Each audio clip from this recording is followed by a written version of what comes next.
today from Detroit. The Red Sox look to overcome the Tigers as well as the flu bug running rampant through the clubhouse. It's Game 2 from Comerica Park. Left-hander Eduardo Rodriguez set to make his season debut. Hi, everybody. Beautiful day here in Motown. I'm Dave O'Brien. My partner, Red Sox Hall of Famer Jerry Remy. Garen Austin joining us in just a moment. Jerry, a tough loss for the Red Sox yesterday. Rodriguez gets the ball today. Expectations very high for the 24-year-old. Yeah, could this be the breakout season for him? And I really believe it can be. When you look at last year after the All-Star break, now remember that he hurt his knee early in the season, but look at the stats after the All-Star break. Indication you're 2-4. Forget about that, but look at the ERA. 3.24. Opponents only hitting .210 against him with 79 strikeouts in 77 and 2/3 innings. He was very good. He was very good this spring. And what impressed me this spring was the fact that his third pitch, a slider, was much improved. And I've always believed that that's what he needs to be a top-quality pitcher in the American League. He's got the fastball. He's got the changeup. He needs to refine that slider. It looked like he did during spring training. And you got to think Chris Sale is going to help him. I would believe so. I would believe so, Dave. Just sitting around watching a guy that's got that kind of experience, I think, has got to help anybody. No question about it. Well, Jordan Zimmerman is his opponent today. He had injury problems of his own last year, but a former 19-game winner with Washington. It's Game 2 of 4. Red Sox trying to get back on the winning side, and it's coming up in just a moment.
And by Southwest, yes to low fares with nothing to hide. That's transparency. Sun shining here in Detroit. As we bring in Garen Austin, we're talking about the birthday boy. Eduardo Rodriguez turned 24 yesterday, Garen. Well, Eduardo Rodriguez is coming off a solid spring training, and he felt really good after his last start at Washington. Now, he's never made an April start in his career, and I talked with pitching coach Carl Willis about what will be important for him to do today. His ability to repeat his delivery. All of his pitches showed themselves during spring training, and I think that's the effect of him repeating that delivery. And when he does that, he has the ability to throw the ball to both sides of the plate, but also to widen his plate and get some different action. So that's what we'll be looking for today. It's a beautiful day in Detroit for the second game of this series. Eduardo Rodriguez is on the mound for the first time this season. First pitch is coming up.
England, and by Plain Ridge Park Casino, the sponsor of winning. Telling us the temp should get up to close to 60 degrees today, over 70 tomorrow for Game 3 of the series. Same thing on Monday, and that's the weather that is moving across the Midwest and heading toward New England that we're going to get at Fenway Park, we presume, next week. Well, we certainly hope so. Yesterday was a little bit chilly here at the ballpark for opening day, but very nice conditions here today. And as you mentioned, Dave, expected to get even better for our remainder of the time we have here in Detroit. These cold hard facts are brought to you by Clean Crisp Coors Light. Christian Vasquez in the lineup today. He and Sandy Leon have the 2 highest caught stealing percentages among active catchers, over a minimum of 100 games played. Vasquez at 44.2 and Sandy Leon at 43.5.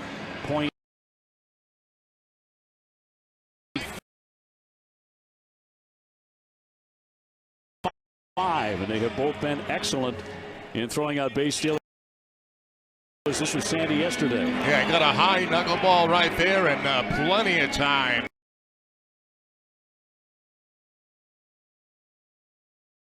At second base, that was almost like a pitch out to the opposite side, inside, and Leon, very quick feet, strong throwing arm.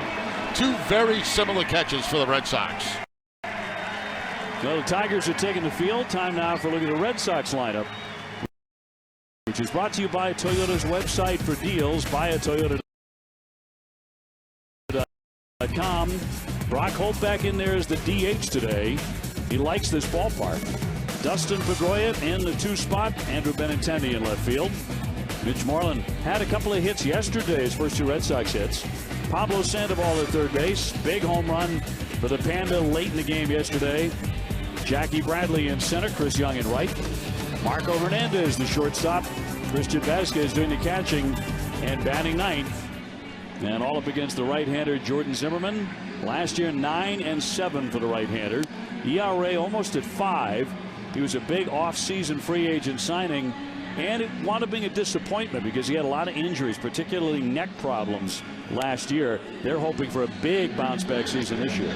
The Tigers defense is brought to you by DraftKings. It'll be Nick Castellanos at third base, Jose Iglesias the shortstop, Ian Kinsler at second, and Miguel Cabrera the first baseman. Left to right, Justin Upton, Jacoby Jones, and Mikey Matuk.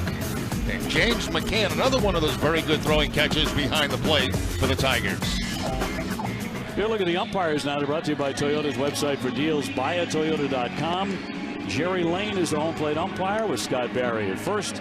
Dan Bellino at second. Mike Estabrook will make the calls at third base.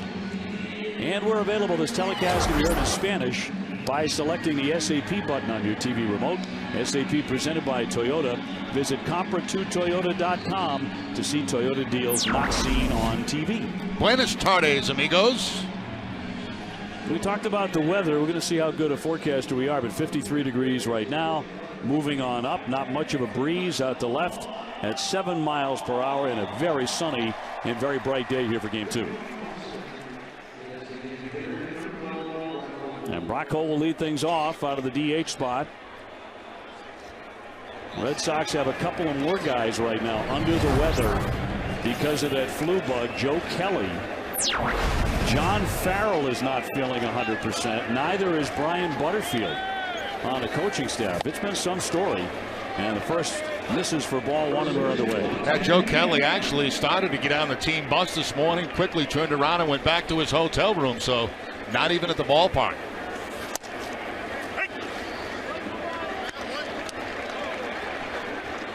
Brock 1 for 2 yesterday. Red Sox losing a very tough one.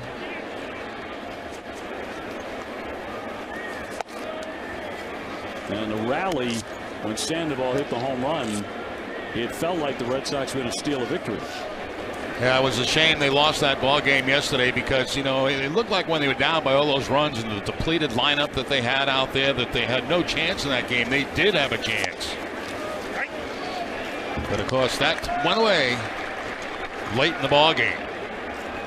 Zimmerman this year, or last year I should say, starts against the Red Sox. He's got a 1-1 record against Boston with a 6.06 ERA. He throws strikes. He's around the plate. 2-2, down goes Brock Holt on the swing and a miss, strike 3, 1 away. Now, you won't see an overpowering fastball. I'm talking about 92, 93. And in today's game, that I wouldn't call that overpowering, but that time he throws the fastball right by Holt for the first strikeout. On occasion, a circle change, mainly to left-handers, but not very often. And now Dustin Pedroia off to a 4-for-13 start. He has hit safely in all 3 games. Red Sox coming in at 2-1 here for 4 games against the Tigers, and then back home to Fenway.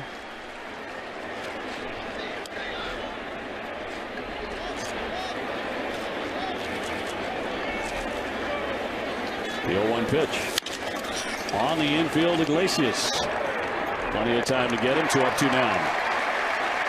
Frustrating as a hitter when you hit a ground ball to Jose Iglesias, because you pretty much know that Iglesias is going to make almost every play that he can get to. Very, very good defensive shortstop. Now they'll send up Benintendi. He's 2 for 11 with a home run so far in the young year. And will be followed by Mitch Moreland. Red Sox are hoping to see Mookie Betts at some point today. They're trying to get him in town. Obviously, he wasn't here for the starting lineup, so we understand he is here. That took some doing. Mookie, of course, bothered by that flu bug. That's a worm killer right to Kinsler.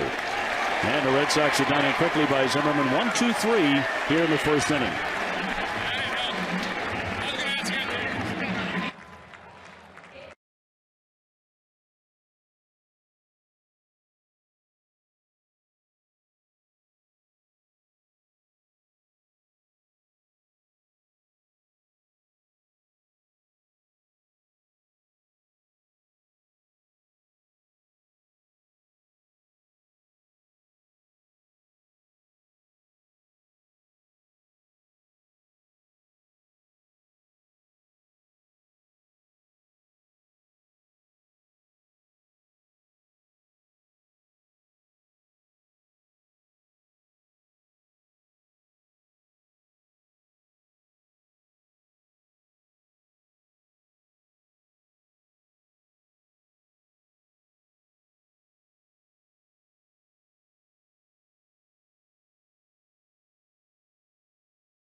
Here's a look at the Tiger lineup brought to you by your New England Chevy dealers.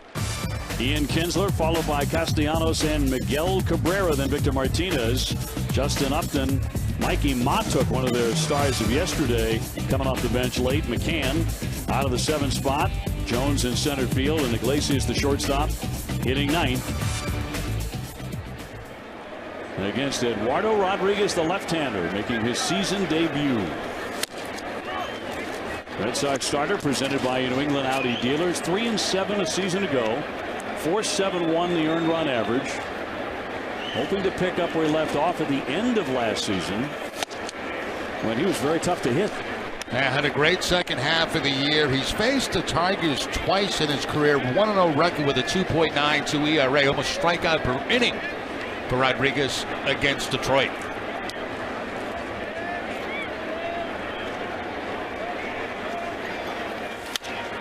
Poked in the air to right field by Kinsler. Young coming on. 1 man out. The Red Sox defense is brought to you by Southwest Airlines, and it's going to be Pablo Sandoval at third base, Marco Hernandez, the shortstop, Dustin Pedroia at second, and Mitch Moreland, the first baseman, left to right Andrew Benintendi, Jackie Bradley Jr., and Chris Young, and Christian Vasquez making his first start of the season behind the plate, catching Rodriguez. Castellanos, 285 last year, hit 18 home runs. He was their everyday third baseman. And had a triple in yesterday's Tiger win. Red Sox bullpen really scuffled late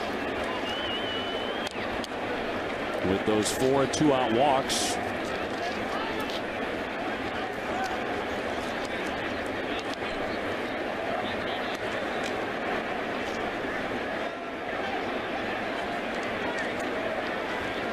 Cabrera on deck and the 1-0. And that'll miss inside. A win today for Rodriguez would put him over 500 for his career. And now his record at 13-13. Birthday yesterday as he turned 24.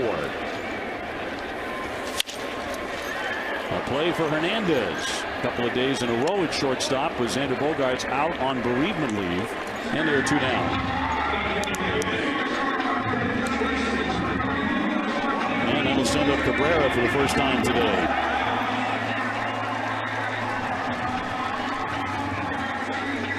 It continues, Jerry, to be one of the great hitters in the game. I think any discussion about MVPs and who might be and most valuable player has him in that conversation. It always has to be there. He just can do it all. Hit for average, hit for power.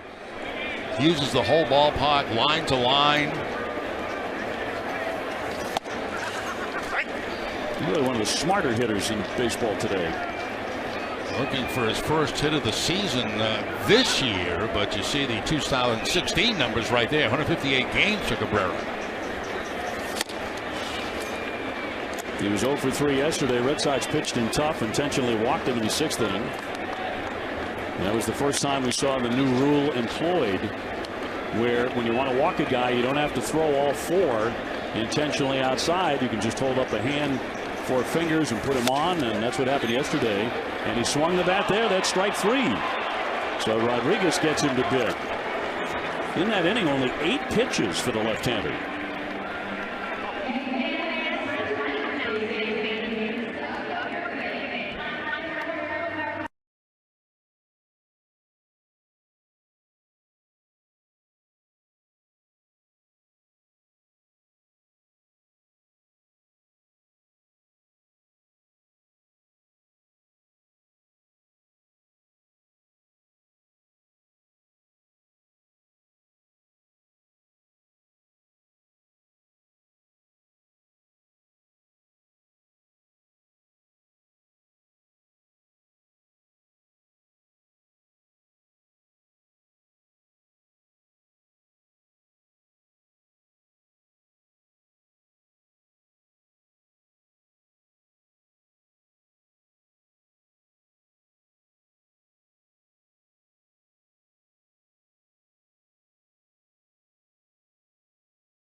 T-Mobile. Only T-Mobile lets you stream, post, and share all things MLB. With T-Mobile One, unlimited data means unlimited baseball. On to the second inning, though. Scored Jerry Remy, Dave O'Brien, Garen Austin from sunny Detroit. Moreland, Sandoval, and Bradley up against Jordan Zimmerman, who, when healthy, is a very tough customer.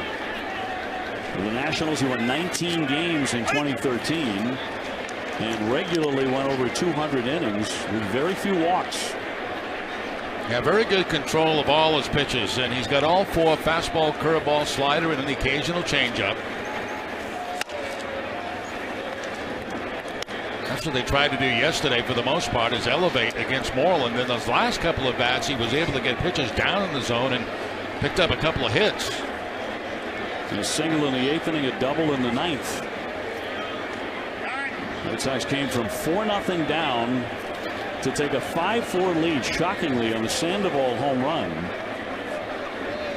Fulmer was tough early. He was against the Tiger bullpen, which has some holes in it. In there for a strike. Wow. That ball appeared to be outside to Moreland. He just takes a peek back at Jerry Lane, the home plate umpire, and puts him in a rough spot now. 2-2. Could have been a 3-1 count.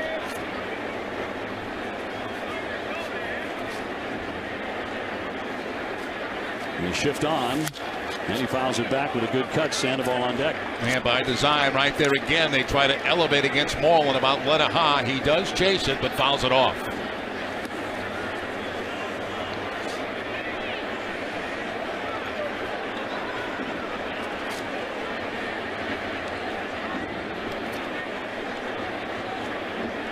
And a former National Leaguer with a long look in, could not hook up with McCann there.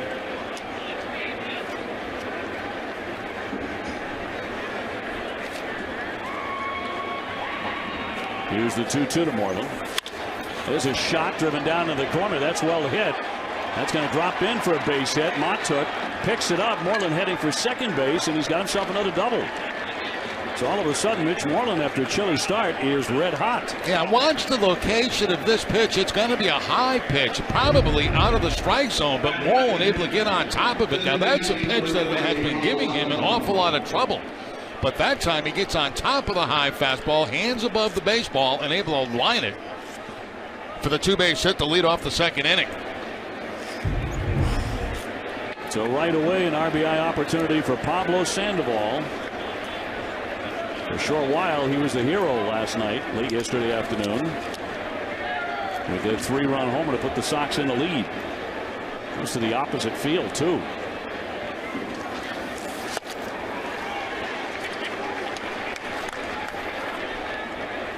Sandoval has great numbers against Zimmerman, 7 for 14 in his career. A lot of matchups in the National League.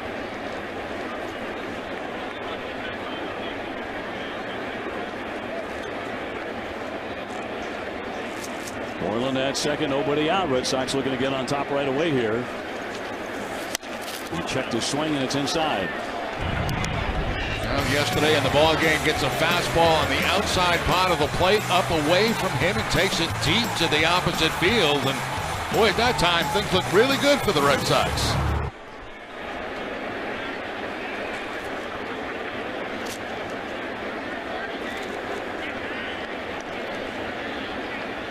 The 1-1 from the right-hander, and he slices that one foul. Talking about all the Red Sox illnesses and his nasty flu bug. Zimmerman got sick on Monday night in Chicago when the Tigers opened up the season there. Went out to a restaurant, went to a seafood place, and he got food poisoning. Oh, that's always a good way to start. What's going on with everybody getting sick and food poisoning and all kind of stuff going on? And Garen will have an update in just a moment on the Red Sox condition. 1-2, high and tight. A little message there. You know, Zimmerman well aware of the success that Sandoval has had against him throughout his career. And with 2 strikes out, and bust him inside with that fastball, try to move him back off the plate, right under the elbow.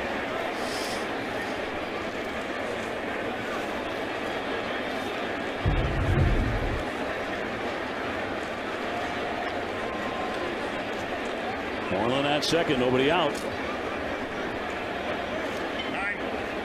And a time granted Pablo Sandoval.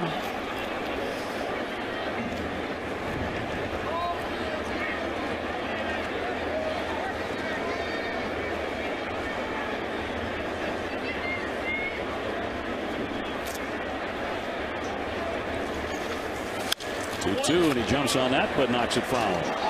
Ideally, in this situation, you'd like to see Sandoval be able to pull the ball with that man at second base. If he hits it on the ground, you advance from the third base. The Red Sox have to do those little things the way the lineup is set up right now, missing 3 of your major hitters in the lineup. And with 2 strikes, you're pretty much protecting yourself. So let the ball go where it wants to.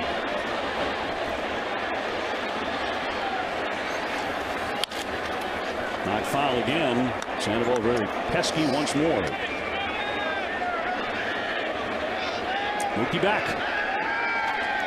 Available today.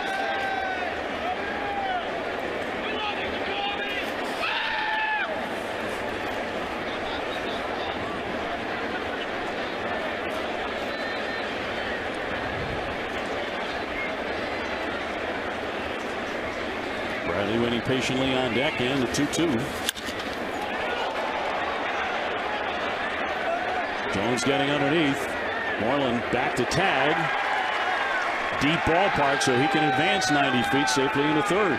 Very good. Job well done getting that ball deep enough to get the man at third base. Guerin? Well, OB, Jerry, another one bites the dust was playing in the clubhouse this morning, and it seems like a very fitting song for everything that has been going on. Joe Kelly is the most recent player to come down with an illness, and as you guys mentioned, he didn't even come to the ballpark today, and he's unavailable. And John Farrell told us that Hanley now has the confirmed flu. He was checked out at MGH with a high fever, making him highly doubtful for this entire series. But the positive news, I just saw Mookie Betts in the dugout, and John Farrell said that as soon as he got back, they wanted to get him in the cage, and we might see him in the game today. And now switching to the bereavement list, Matt Barnes and Xander Bogaerts are expected to rejoin the team tomorrow night. Guys. So getting some people back slowly but surely. Now there has been a difference between guys feeling ill with flu-like symptoms and the outright flu bug. Only a couple of guys have been confirmed to have the flu. Robbie Ross is one of those guys, and now Hanley. Infield in. That's a shot. High and deep right center. Jones has room, though, and he's going to run that one down and make the catch on the track. Here comes Moreland tagging up. He is in to score, and the Red Sox are on the board. A deep drive by JBJ. Boy, that ball was crushed, and there's not many ballparks in the American League, if any, that could hold that into the ballpark. I mean, that ball was really hit hard by Bradley. So, we talked about doing the small things. Sandoval hitting the fly ball deep enough to get Moreland to third base, and now the sacrifice fly by Jackie Bradley. I'll bet when he made contact with that, it probably felt like a home run. Just falling short out there on the warning track, but the Red Sox do grab the run. And the Red Sox with a 1-0 lead. Chris Young now with 2 out, and the base is empty. It sounded gone at the crack of the bat, didn't it? Yeah, and it looked gone. I mean, that ball was crushed. There's 2 for 8 so far on the year. So the Red Sox have early run support for Eduardo Rodriguez against Zimmerman. Zimmerman's first season with the Tigers began really well. He won his first 5 starts. First Tiger to do that since Frank Tanana in 1988. That is downstairs. 1-2 the count.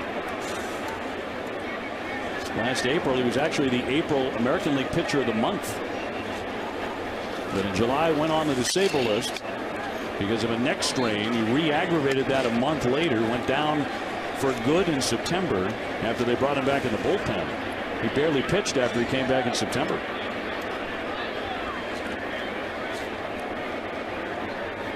Jackie Bradley with his second RBI of the season.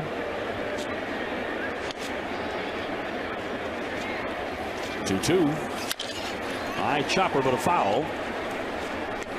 Right there, there's 3 straight sliders that he's thrown Young since he got a couple of strikes on him. That ball just fouled off by Chris down the third base line, but the slider has been a popular pitch the last 3.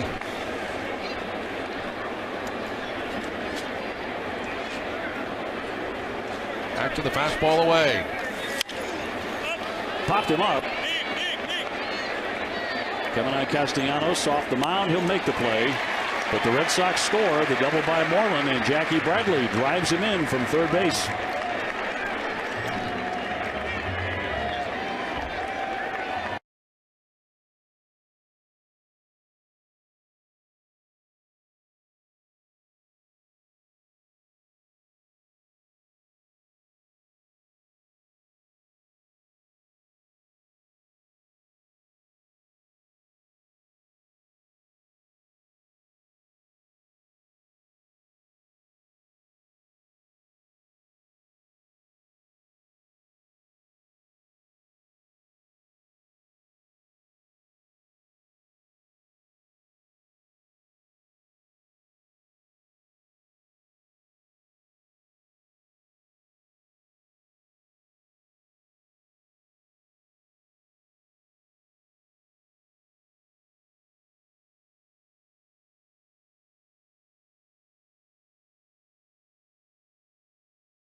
.com/premium sales or call 617-226-6912 and learn more about the suites and premium packages.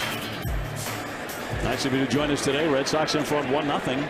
We go to the bottom of the second inning. Victor Martinez leads it off. Jerry, how about this note? The Seattle Mariners are going to be offering toasted grasshopper. Boy, that sounds good. Are you in? No. $4 a cup at Safeco Field. And they're being billed as a one-of-a-kind snack. Yeah, I bet it is one of a kind. You know, I think once you might have tried toasted grasshopper. That's the one time. Yeah. That's the one time. But you're not going anywhere near it. Oh, my God. And I love the quote from one of their spokespeople. Spokesperson Rebecca Hale said, "We don't expect to sell a lot of them, but it's a fun thing to offer, and it's authentic. Grasshoppers are known to be good in protein, and they are gluten-free." No, the gluten-free could be a big sales point. Mariners are the first team to offer sushi in ballparks. So they like to get ahead of the curve a little bit. This one might be way ahead of the curve. Hopefully when we get to Seattle, that's still an item, and we could have some diluted to the booth and at least look at it. You know, you're going to be moving around in that cup, you know. The toasting's a little off. I don't think so. 3-1 to Victor is inside, ball 4, so Rodriguez walks him, and he becomes the first Tiger base runner today.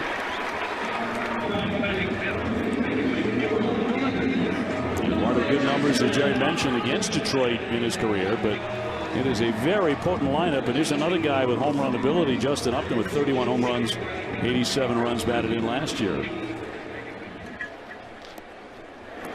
Fetcher swung the bat pretty well against the Sox in his career, 327.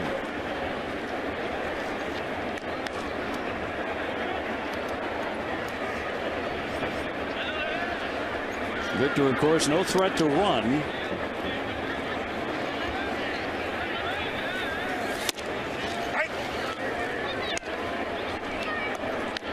Consistently so far with that fastball, 92, 93 for Rodriguez. What we saw in the second half of last year was a pitcher who was starting to mature, both physically in terms of approach too.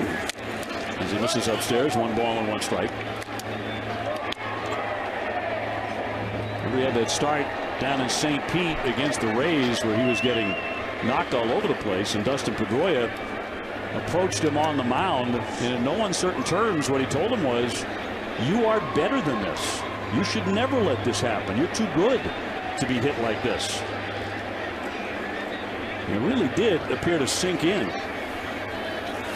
As he fires inside with a miss, 2-1. Not afraid to pitch inside either. You know, we've seen an indication of that early in this ball game. He'll go inside with those fastballs against the right-handers. Mostly fastballs to this point by Rodriguez.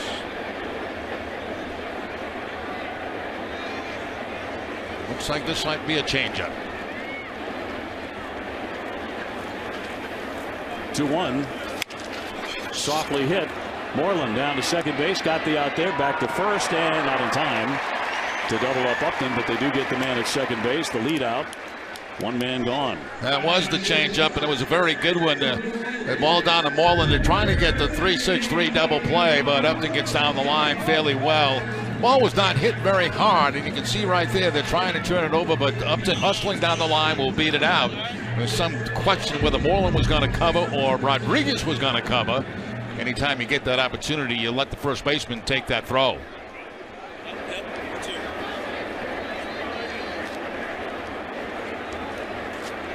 Morrow moving the outfielders around. In charge of their defensive positioning. Brings up Matuk, who's in right field, and the fan is on the field. Right. So that will stop play here for a moment. With the Red Sox in front 1-0. Security going to take their time. Kind of casually sauntering out toward him.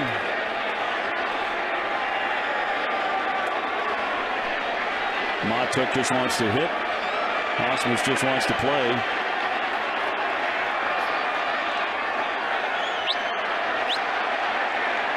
There's 6 people around this guy, and he thinks he's going to run right through them. And he did. And gosh. he beat 3 of them. So this may take a little while. And he just got tackled on the infield and pounced on him. So.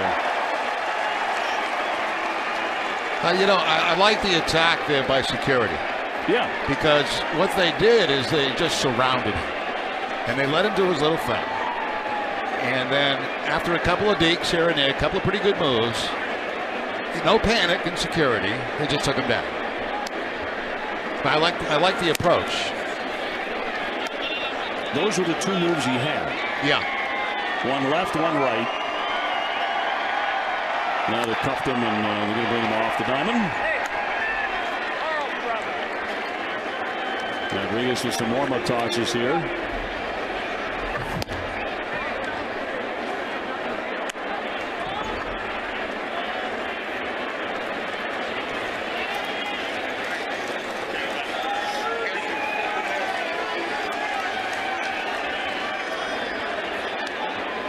That looks to be about a 14-year-old kid. Yeah, very young kid. Well, enjoy the rest of your day.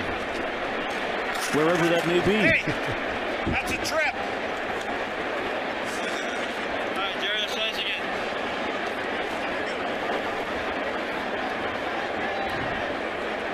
So Matuk to get in with a man at first base one way.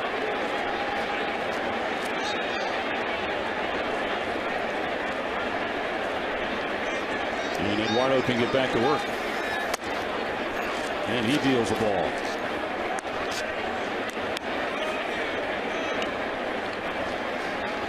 Tigers 86 wins last year. A lot of concerns about age and payroll coming into this season. A high payroll. Certainly on paper, their rotation one of the best. With the ace Verlander leading things off. He had a brilliant start in his opener. Red Sox will see him on Monday here at Comerica against Chris Sale. That's another 1 o'clock first pitch, 1:10 technically. And Rodriguez falling behind Matuk. He has walked a man in the inning. Slice foul out of play to the right. One of the reasons Matuk in the lineup today, very good success against Rodriguez, 4 for 8 against Eduardo. With 2 doubles.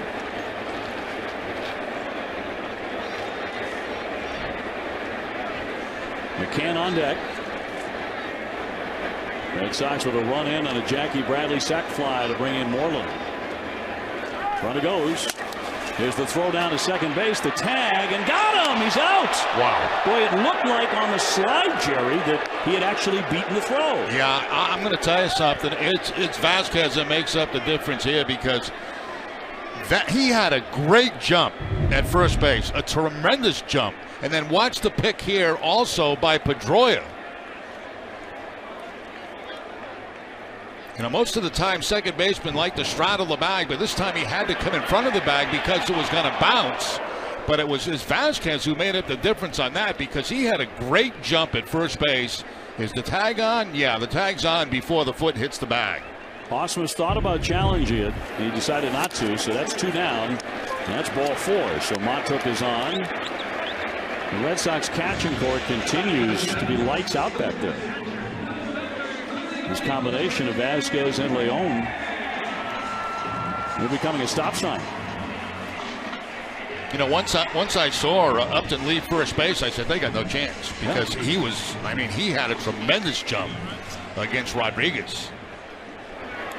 It's a great play both by Vasquez and a great play by Pedroia to pick it and put on the tag.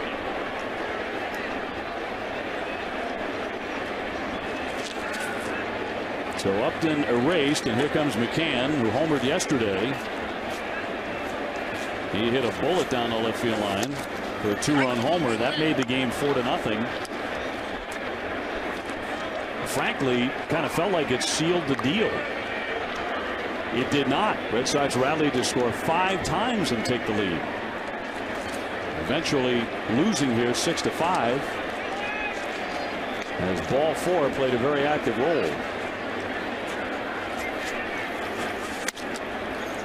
1-1.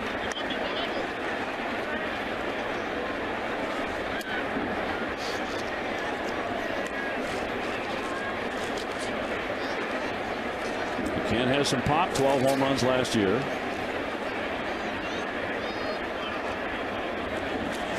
Mott took the runner at first base with 2 gone during the 2nd inning. And he moves him back a bit, but not a strike. Looked like Rodriguez wanted that one. And continues to work that inside part of the plate with the fastball against the right-handers.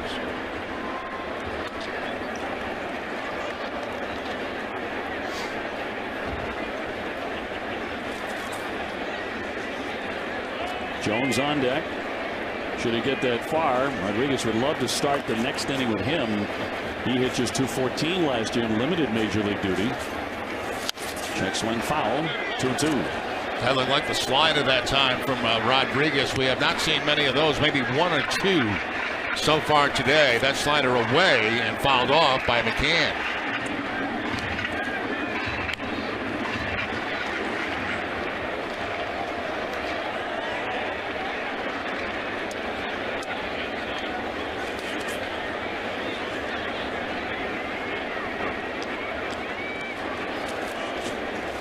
He gets together with Vasquez. Now to 2-2 to McCann.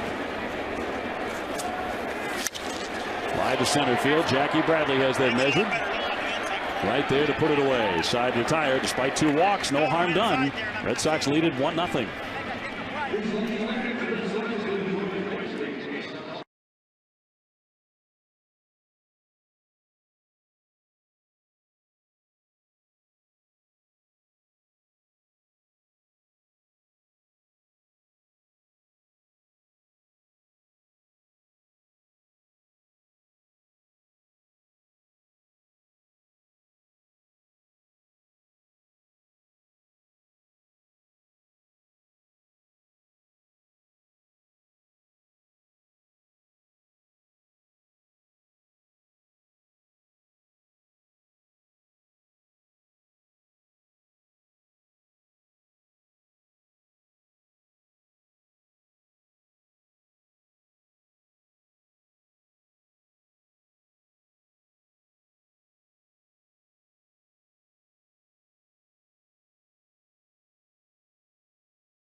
Coffee Brewers and Green Mountain Coffee K-Cup pods the same day directly to your break room when you order by 11:30 a.m.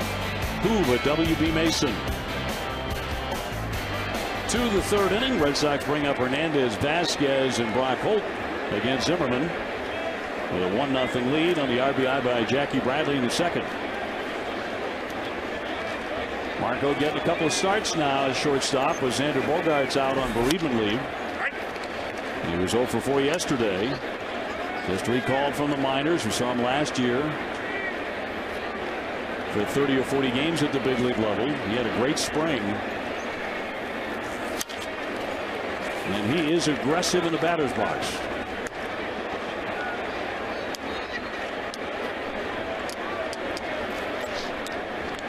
Christian Vasquez getting his first start is on deck. He's already thrown out a base stealer. That didn't take long. The Red Sox have been throwing him out at a regular pace. Hard hit, but scooped up by Iglesias. He is a vacuum there at short, as we all know. One man gone. DraftKings is the destination for one-day fantasy baseball. New players can head to DraftKings and enter promo code NESSN to play for free. That's NESSN at DraftKings.com.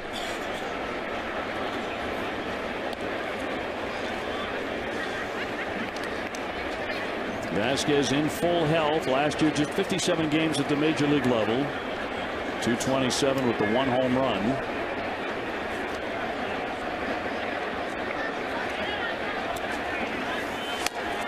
Works very well with Rodriguez. So it made perfect sense to start Christian today behind that plate.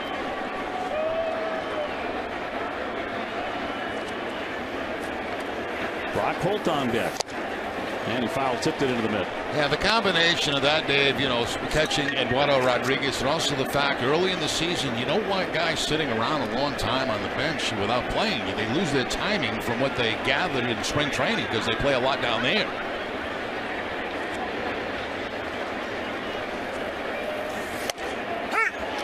Snuck that one in there for a called strike.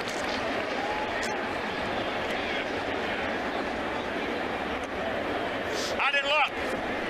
A little guff coming from the dugout.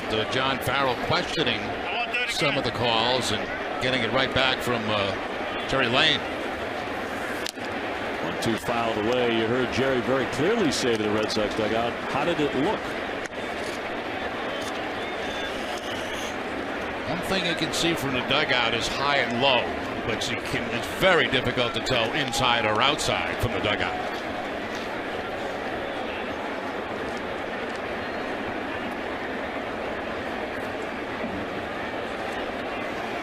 One-two to Vasquez, and he spoils that pitch.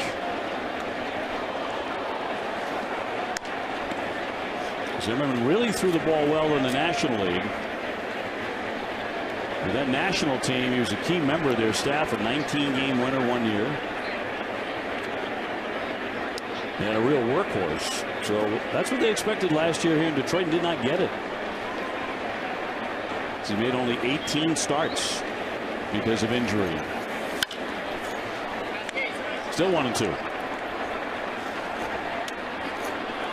We had a sellout yesterday for opening day. This one may be shy of that, but still a very nice crowd. A little bit bigger than I expected for game 2, but it is a Saturday afternoon. It's a very nice day here in Detroit and a great day to, if you were not here on opening day, to see your first ball game. And now about 55 degrees. Here's the 1-2. Poke foul again. Good at bat right here, making him throw a lot of pitches, fouling a lot of pitches off.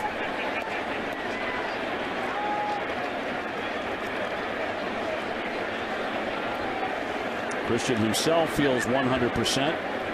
All the way back from Tommy John surgery.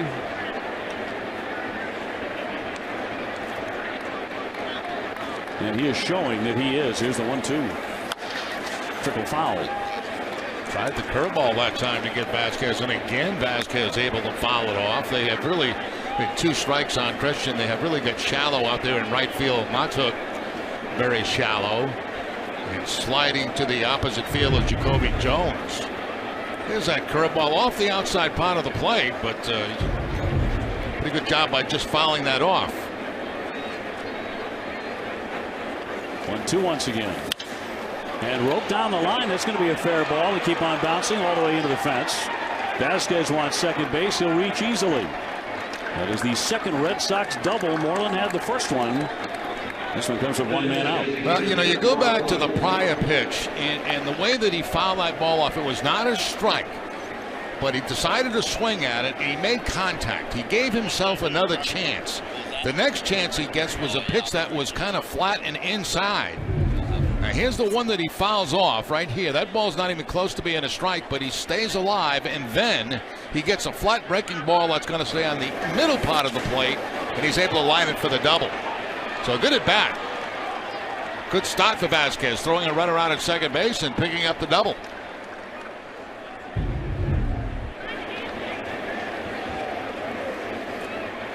Brock Holt now, he's 0 for 1 with a strikeout to start the day. Brock getting over that flu bug himself. Hit him a little earlier than some of the guys. But he's the DH once again. Second day in a row for Brock Holt as the designated hitter.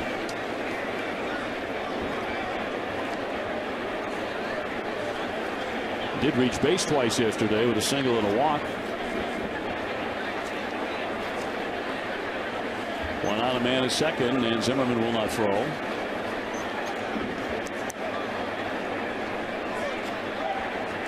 It's not all that many at bats in this ballpark. It's 35, but Brock has hit in every game he's played here, and he's hitting .371 at Comerica, so he sees the ball well here.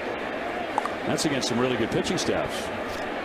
I mean, that's twice that Zimmerman has done that, and I don't quite get it, because Vasquez is not going to be stealing third, in my opinion. There's nobody covering second base, and it's not like they're even trying to hold him on.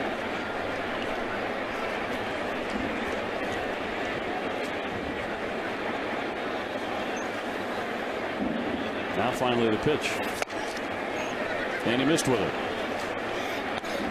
Vasquez, he gets a couple of fakes to second base. All of a sudden he thinks he's Murray Wills down there. He starts jumping around a little bit like he's going to go. I would not have made that comparison any more than you would have. Murray Wills, Ricky Henderson. Yeah. Well, it ran in on the hands, and Brock fought that one off foul. 1-2.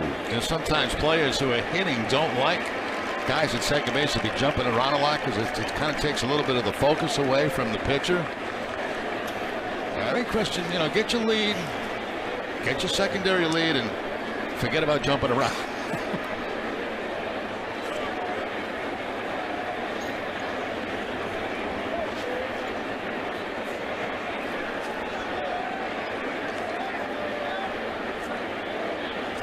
Zimmerman really taking his time out there.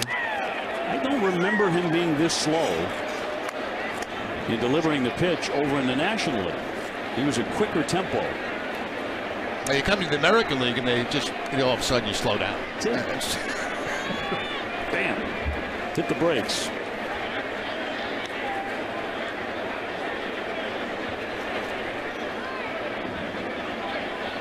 Long look into McCann. He takes a sign. One man away. Red Sox up 1-0.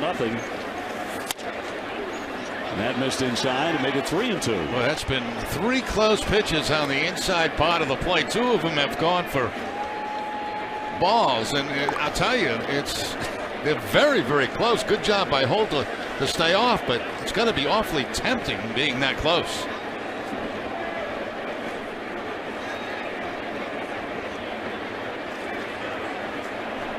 Dustin Pedroia waiting in the on-deck area. 3-2. And fouled away at home plate. Got a piece of his foot.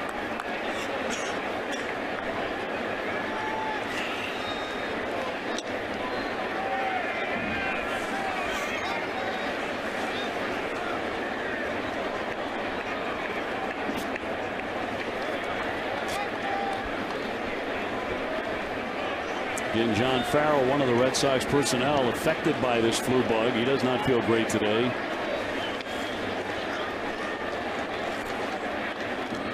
Brian Butterfield, third base coach, he's under the weather. These are guys who have no choice but to be in the clubhouse all day. 3-2, and he walked him. Good at bat for Brock Holt.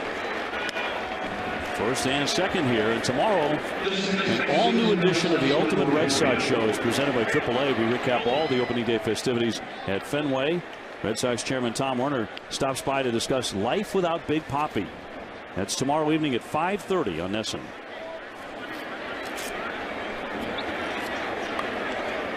There's no question the clubhouse a different place without David. It really is. The presence is, you can tell the difference.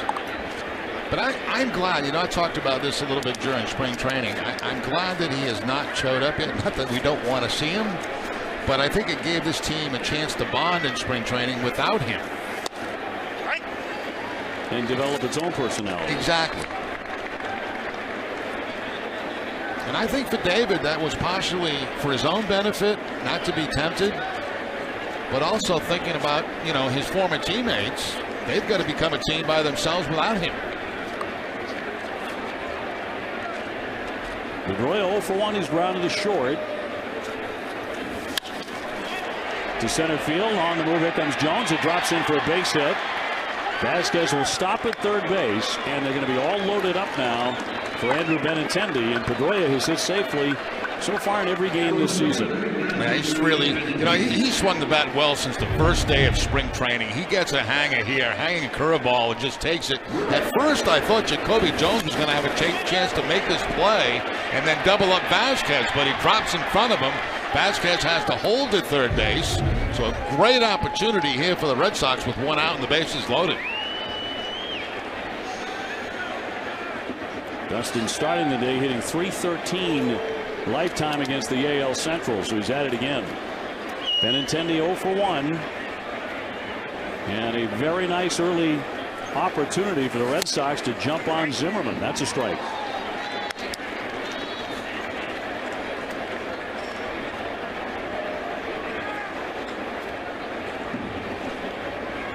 Vasquez at third, Holt at second, and Pedroia at first.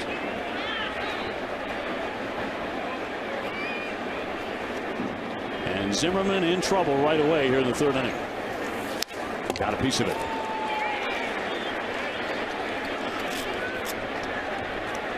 And that fastball up high, just a bit out of the strike zone, and it's 0-2.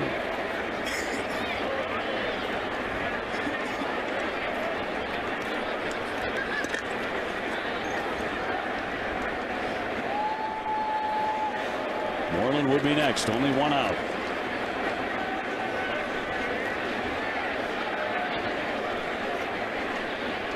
And a two-strike pitch to the rookie. In play to Kinsler, to Iglesias, got one on the first. They turn the double play.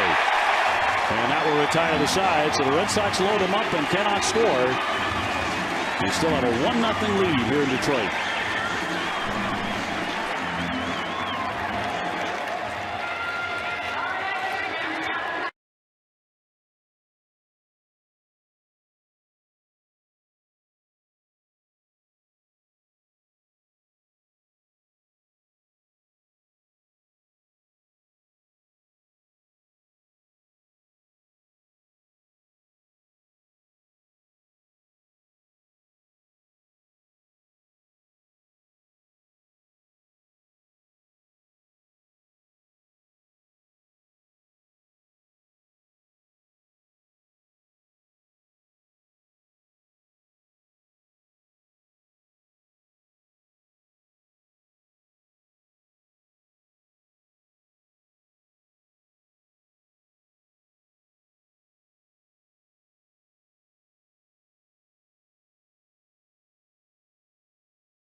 Mobile app for live Red Sox baseball. Stay connected with a fully customizable experience. Get Red Sox home screen icons and app features as well as game day live, game video highlights, StatCast, and more. Download MLB.com at bat today. Back in Detroit, bottom of the third inning. Red Sox have the 1-0 lead. And a very quick strike on Jacoby Jones.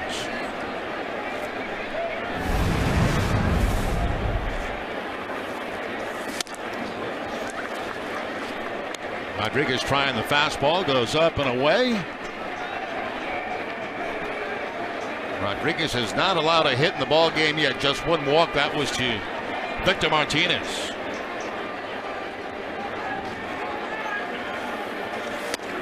Right.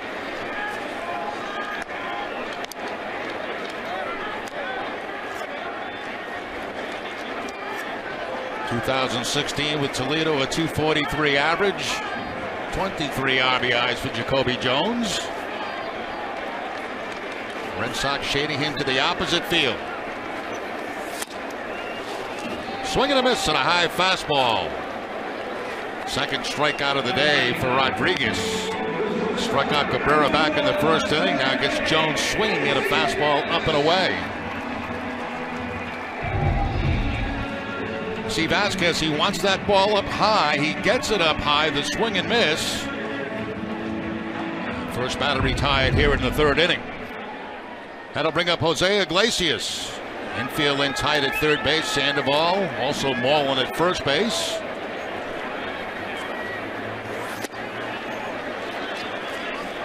Fastball misses inside. Iglesias has not had a hit yet on the season. Well, you see his numbers from last year, .255 average.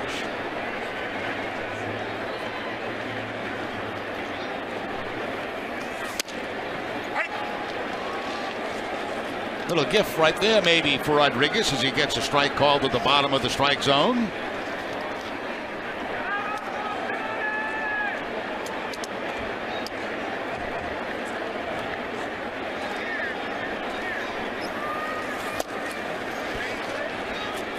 A little better velocity right there, 95 that time on the fastball from Rodriguez. He's been 92, 93 most of the game. That went up to 95, but missing down and away.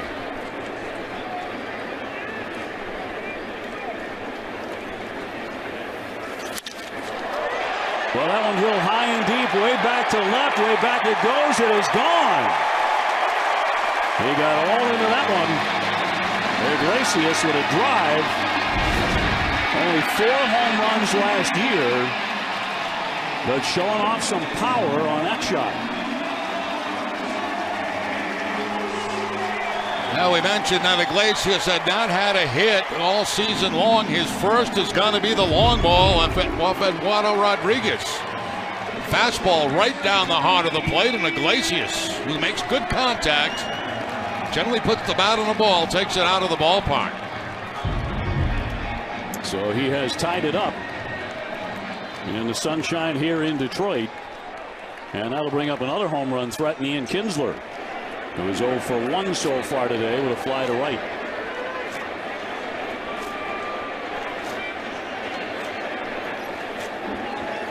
And he will take up high for ball 1. We should let you know that Dave is also battling the flu, and he has been on and off, and I'm glad he's back right now because play-by-play is not my deal. Thank you for filling in there. I appreciate that very much. Although I did steal the home run from you. I'm glad you did because you had it set up perfectly, though. Tied up 1-1, and the 2-0 pitch. Little flare to left field, racing out Hernandez, and makes a nice running play. Not easy, especially with Benintendi closing on it as well. He robs Kinsler. That's the way Marco Hernandez played all spring training. I mean, great defense, great offense, reaching out right there. Very, very difficult play as he's completely stretched out and able to close up the glove before he hits the ground so the ball doesn't pop out. So 2 down for Castellanos, who's 0 for 1 with a tapper to the shortstop.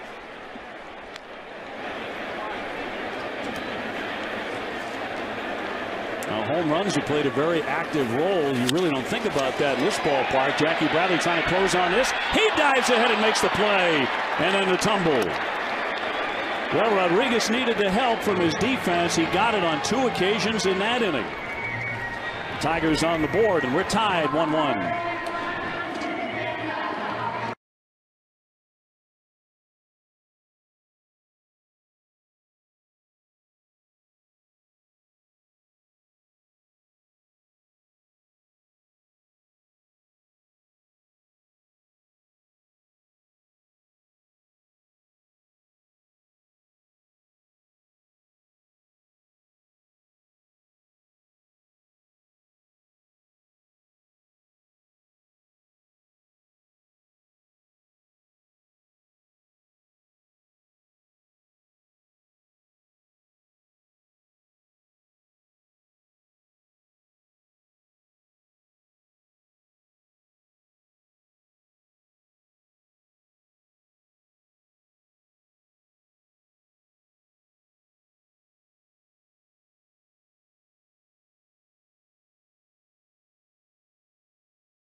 By Capital One, this is Banking Reimagined. Yeah, two great play by the Red Sox that inning. Marco Hernandez taking a hit away, and Jackie Bradley the sinking line drive.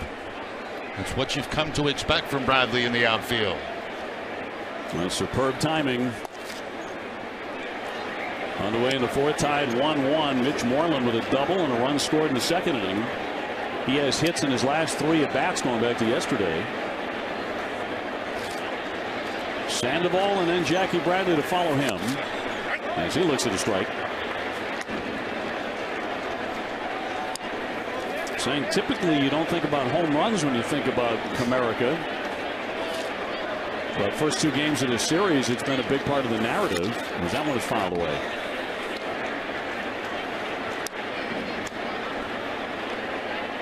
Yesterday McCann with a big home run. Sandoval hit that 3-run shocker.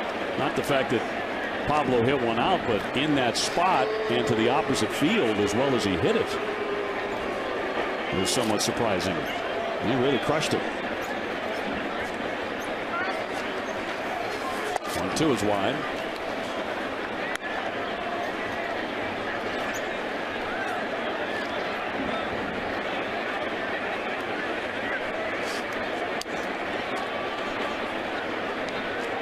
Moreland looks like he's beginning to settle in a little bit, and he ropes that one. That one's headed for the wall. That's going to slam into the fence. He's going to take the turn but hold at first base. And he's 2 for 2 today. Matuk's been playing that right field corner expertly in this series. Yeah, once again a high pitch. This might have been a changeup this time. Let's take a look. Up in the strike zone again, and you know, as we mentioned yesterday, Moreland had big time troubles with the high pitch, but not this afternoon. Both that he's hit, the double and now this single, have been up in the zone. I believe that was the off-speed pitch to change up, and he's able to hook that ball, but you're right. Matuk made a very nice play out there, holding him to the 1 base. But Moreland is 2 for 2, 4 straight hits now for Mitch Moreland. Now Sandoval is 0 for 1, a fly to center. Batting lefty today against Jordan Zimmerman, the 30-year-old from Wisconsin. Sox have out-hit the Tigers 4-1. Sandoval facing a guy who really enjoys seeing. He's 7 for 15 against Zimmerman lifetime.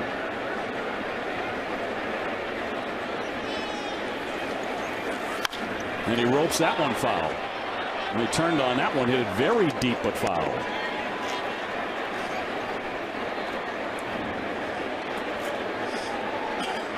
It's got to be the case, Jerry, when you have great numbers against a guy, when you wake up in the morning, you can't wait to get to the park. You know, there are certain guys you just pick the ball up very well out of their hand. They've got nothing that seems to be able to fool you, and you have great success against them. And it's really... Styles a pop up there in the center. Jones coming on, but Upton is calling. Now Jones wants it. He takes it. One away. There's really no way to explain it. I mean, you might have 2 or 3 guys around the league where you have that kind of success against. And, you know, in other occasions, there are certain guys that you got no chance against. And you know that going in because they've been so good against you. But Sandoval obviously sees the ball very well off Zimmerman.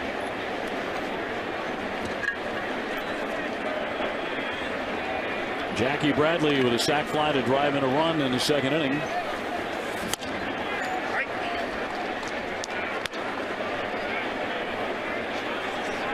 And he's also made a couple of nifty plays in the outfield.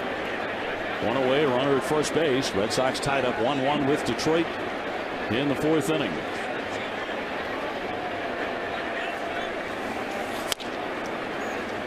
But yesterday, one of the stories of interest, 80-year-old Phil Regan threw batting practice to the New York Mets in a game before the Marlins. Good for him. Had been his goal since he turned 80.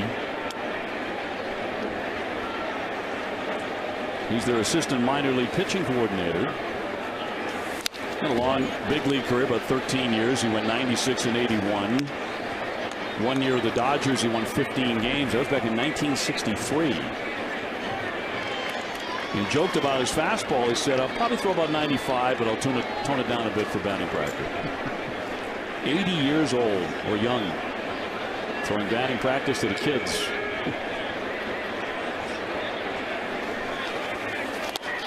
Pitch down into the dirt, and down goes Jackie Bradley, bidding after a pitch downstairs, and he strikes out. That's only the second strikeout of the year. Al Kaline. 82 years old. Yeah, he's just a superstar around Detroit. No question about that. Great guy. Always has a nice word to say. Always makes a point to come in, shake your hand. He was honored before the game today, throwing out the first pitch for the Tigers. And they call him Mr. Tiger around town. Here's Chris Young now. He's 0 for 1 with a pop-up. Pops that one back out of play.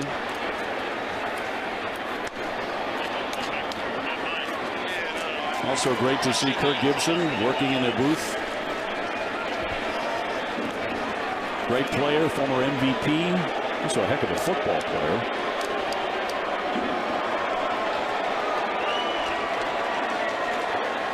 Former big league manager too. What a great athlete. Nicholas Lindstrom with him. In there for a called strike on Young. I'll tell you what, he would put absolute fear into any second baseman or shortstop when he was coming in, because he had tremendous speed. He was a big guy, and he ran with heavy feet. You could hear him coming, and it was not pleasant at all. He had that football mentality. Yeah, that was always said about him in his baseball days here in Detroit, that he played baseball like a linebacker. Yeah, he was a great player and incredibly tough.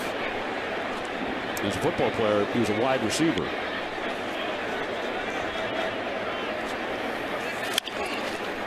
Up the middle, Iglesias there, right to Kinsler, and that will retire the side. The Red Sox do not score through 3.5 here at Comerica Park, still tied 1-1.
In clubhouse, Chris Sale makes his debut on Red Sox Small Talk.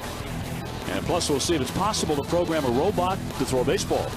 That's tomorrow morning at 11:30 on Nesson Clubhouse, presented by Delta Dental of Massachusetts. Chris Sale coming off an outstanding performance. He'll be going on Monday here against Justin Verlander at 110. That'll be the finale of this 4-game series. Cabrera leading off the 4th inning in a 1-1 tie. He's looking for his first hit of the season. 0 for 1 today with a strikeout.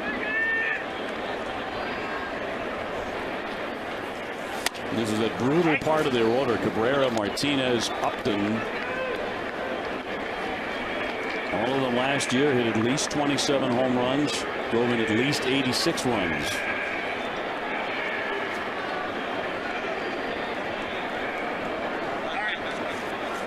And Cabrera gets time here from the home plate umpire, Jerry Lane.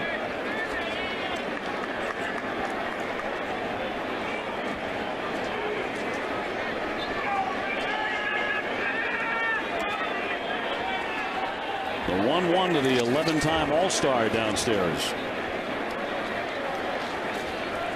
You know, we kind of highlighted in the open a little bit about the slider from Rodriguez. There have not been a lot of him in this game. He's basically been fastball through the first 3 innings. That last pitch, I believe, was a slider. Now he wants the fastball upstairs. Right through it. 94 on the gun.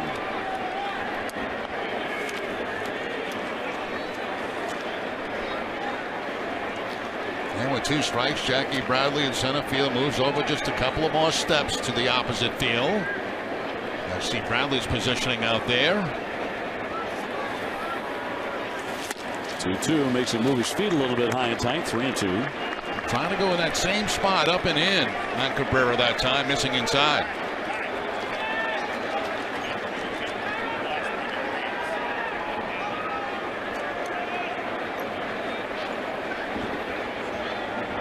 Jerry Lane chatting up Cabrera here.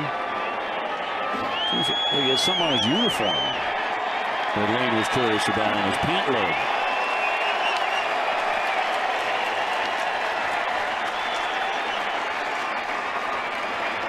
Now ready to go again. 3 balls, 2 strikes.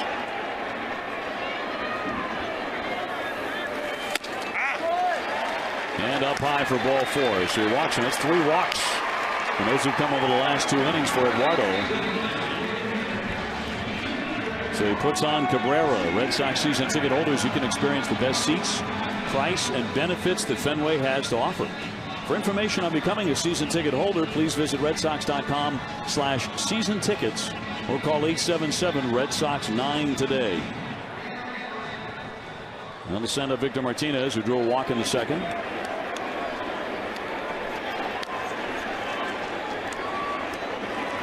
Victor signing here as a free agent with the Tigers after he left the Red Sox.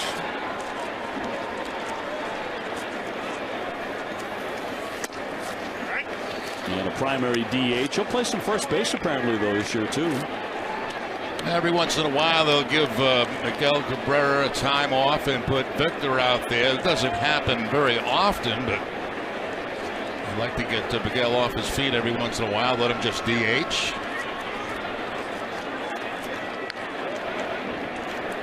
Martinez, good power year last year, 27. 1-1 to count. There's the changeup right there at 88 miles an hour. His fastball 93 to 95. The changeup about 88. Right now starting to mix in more of his pitches. We saw the slider earlier to Cabrera. So Vasquez puts down here. Wants the changeup again.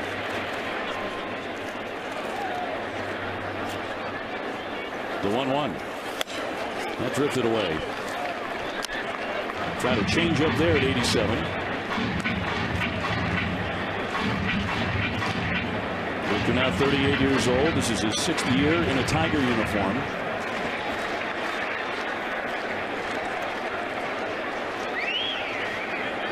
He used to have his son Victor running all over the Red Sox clubhouse, all over the field. He was really popular with the players, particularly with Terry Francona, who just adored him.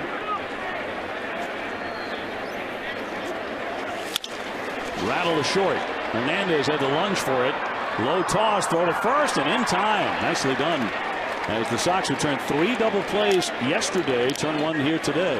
And that's well done there by Pedroia. You know, if you have your option as a second baseman, do you want a high throw above your head or a low throw? You'll always take the low throw, because from down there you're in a good position to make that sidearm throw.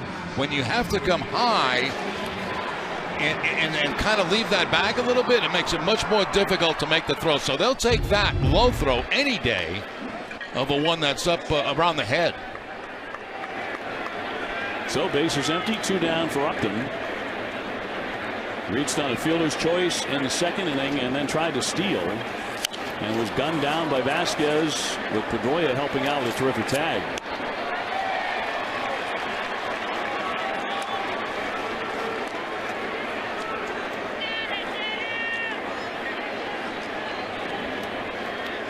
Upton, a guy who will swing hard. He swings often and he strikes out often. 179 times last year. Oh, that's perfect right there. You can see Vasquez, they call for the slider. And we're seeing more of him now, and you see him pointing to the ground. He wants that ball down, and that's exactly where he gets it. That's a very good back foot slider right there by Rodriguez. Love the conviction Vasquez has with his pitches. Fastball up. 0-2. And he just missed. Montook would hit next if given the opportunity here for the Tigers. We're tied 1-1. Last half of the 4th inning in the sunshine in Michigan. It is welcome because without it, it would probably be somewhere in the 30s. 1-2, and he did not bite. That's actually the pitch they wanted to make, the pitch previous, that fastball up like that, and hope that he would chase it. That time he did not, and the count runs 2-2. He's thrown 54 pitches, and only 26 have been strikes. Slider again. Nice filled up to count. He had him in the hole. So Rodriguez got him 1-2-3 in the first inning. And he walked 2 men in the second, allowed a home run in the third, walked the leadoff man before the double play in this inning.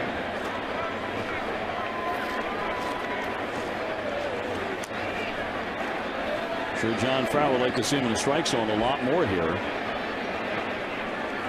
3-2 on Upton.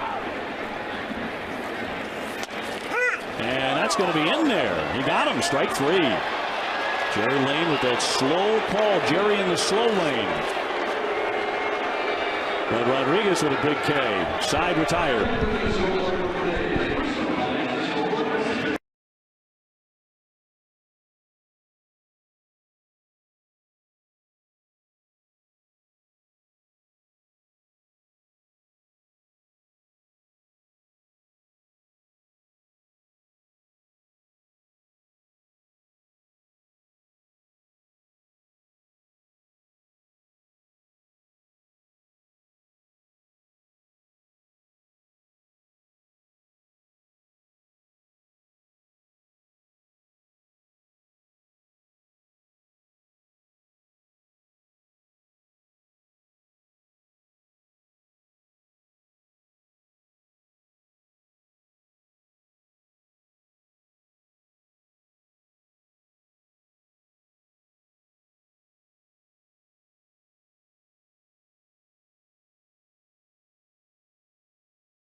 Nesson. It's the top of the 5th, and we are tied at 1 here at Comerica Park.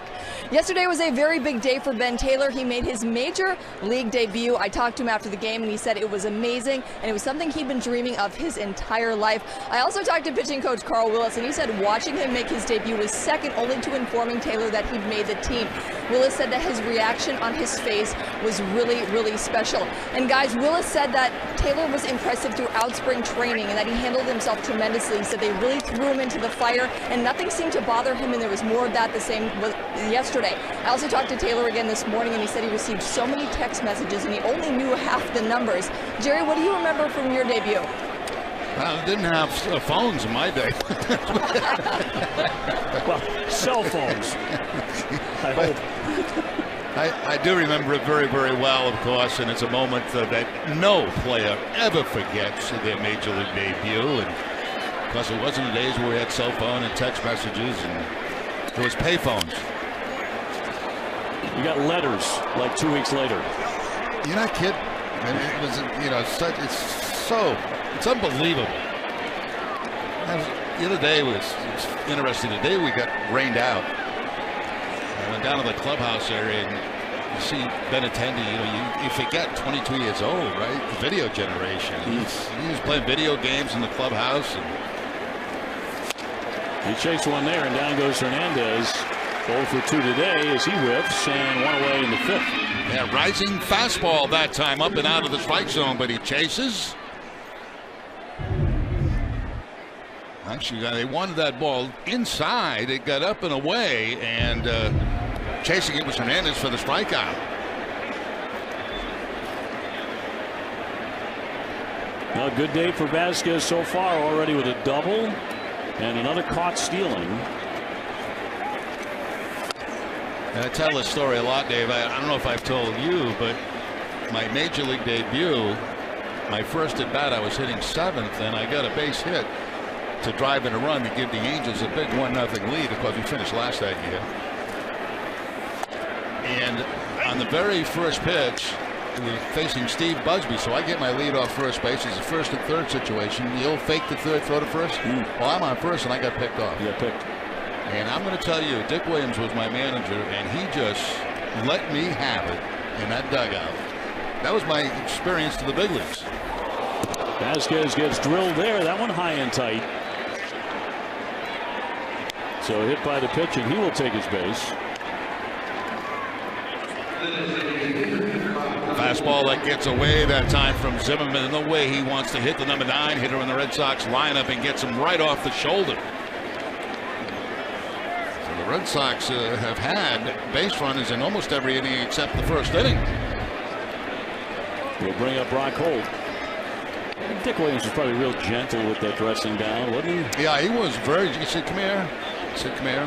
My legs are still shaking from getting my first hit. And he says, "Sit down here." And he says, "The next time that happens, you're going right back to Salt Lake City." Ooh. So. Oh. It is a moment you never forget, and especially when you have a moment like that. Yeah. Brock on the day, a strikeout and a walk after getting a base hit yesterday. And as the Tigers won 6-5 here in Detroit. And Zimmerman fouled off down the right field line.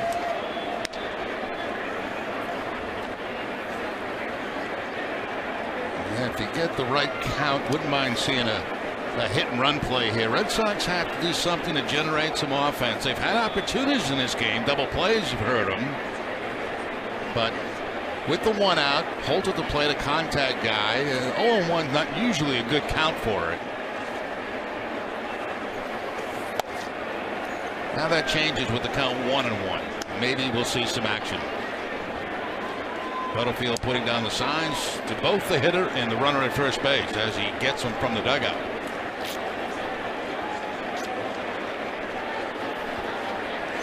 Dustin Pedroia waiting on deck. He's hit safely in every game this season.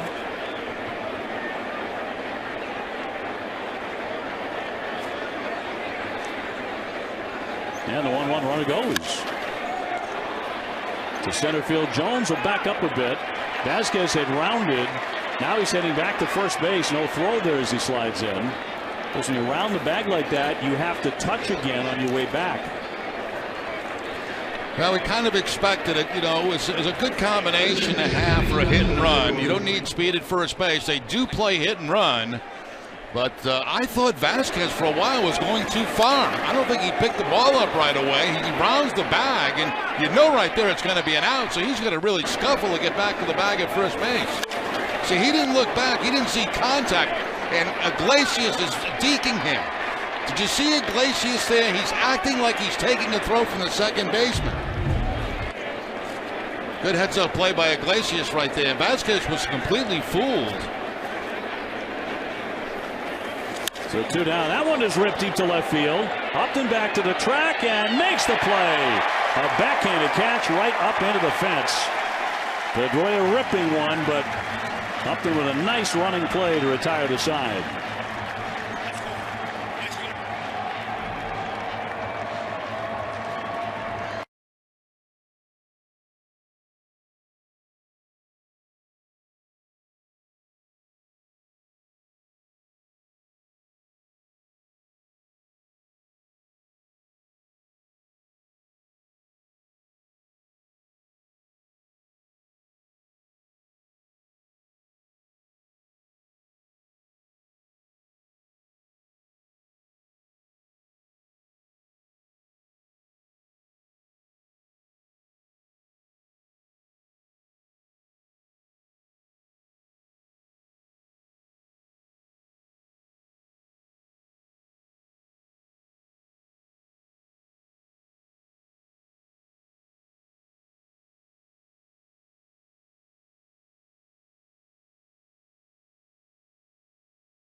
Park for 12,000 fans receive a Betts Gold Glove Silver Slugger bobblehead presented by Old Dominion Freight Line. For tickets and more information, visit redsox.com/promos. We're at the midway point here today in Detroit, bottom half of the 5th inning in a 1-1 tie. Mikey Matuk leading things off here for the Tigers, then McCann and Jones. So an opportunity for Rodriguez to kind of get rolling. He has walked 3 men. He's allowed 1 home run.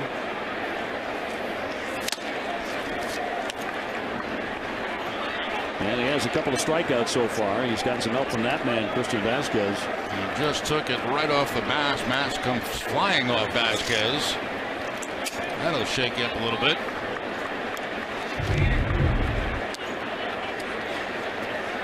Foul tip coming right back and right underneath, almost in the neck area.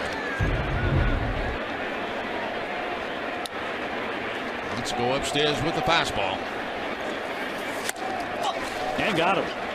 He did indeed at 94 to blow him away.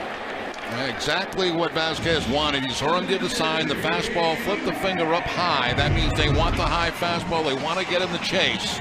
And that's exactly what happens to Matuk. That pitch is awfully difficult to even make contact on.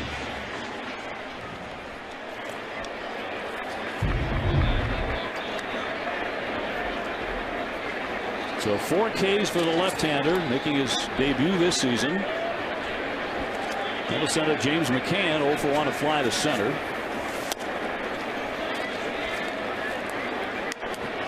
He homered yesterday in the Tiger win with a 2-run shot.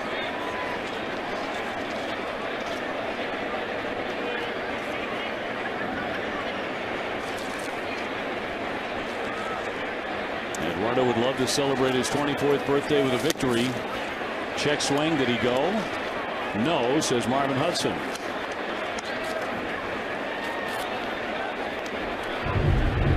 Let's take a look from the side.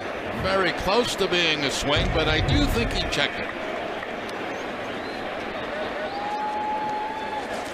Only the one hit for Detroit, and that got over the fence. The home run by Iglesias against his former mates. Poked foul out of play.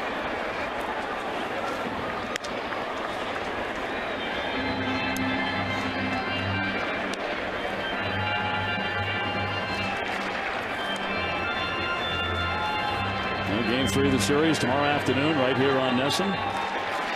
Rick Porcello against his old team up against left-hander Daniel Norris. And then on Monday afternoon, Chris Sale and Justin Verlander in a dandy. And now McCann will step out.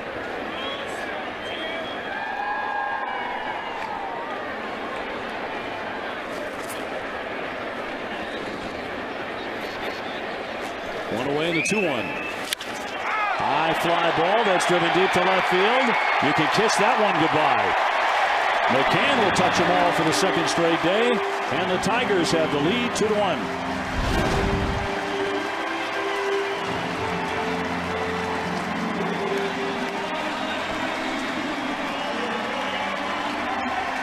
Now very different from his home run yesterday, which was a line drive. Yeah, this one more of a fly ball home run, and again hit a very long way by McCann. He is strong. He gets that fastball that's a little bit on the inside part of the plate, just above the belt, and really gets the barrel of the bat out to pull that ball for the home run.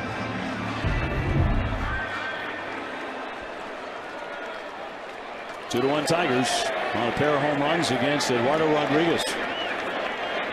Here's Jacoby Jones, who whiffed his first time up, indicating a bunt, but he'll take a ball.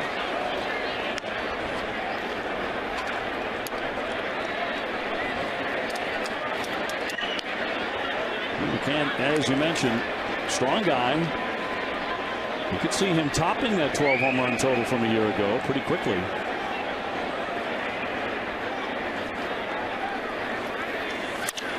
That's stroked into left center field. That's going to drop down for a hit. Jackie cuts it off, but Jones heads for second base, and he's there with a stand-up double.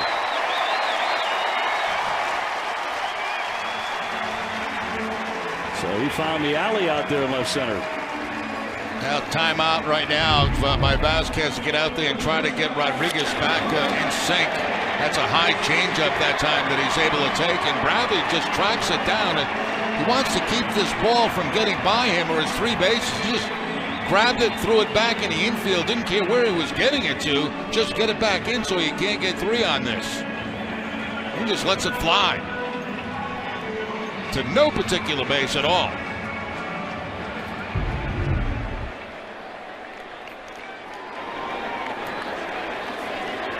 Scott Iglesias has already pounced on one for a home run.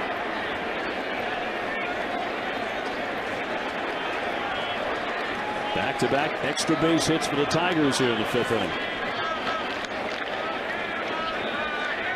And Eduardo with only one man out. That one all the way to the backstop. The runner will advance. Jones down to third. On a wild pitch.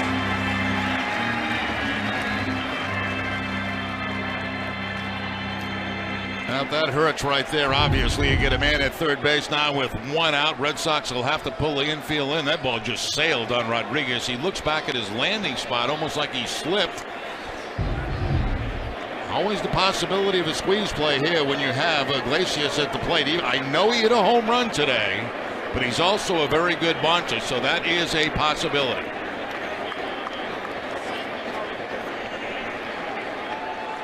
Infield in.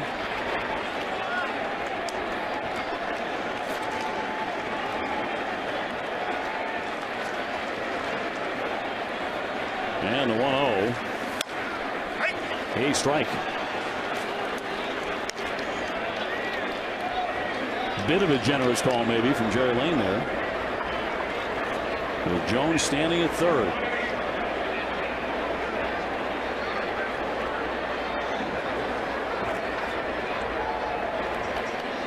Kinsler on deck.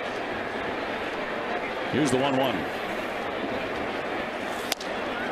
Away and a miss.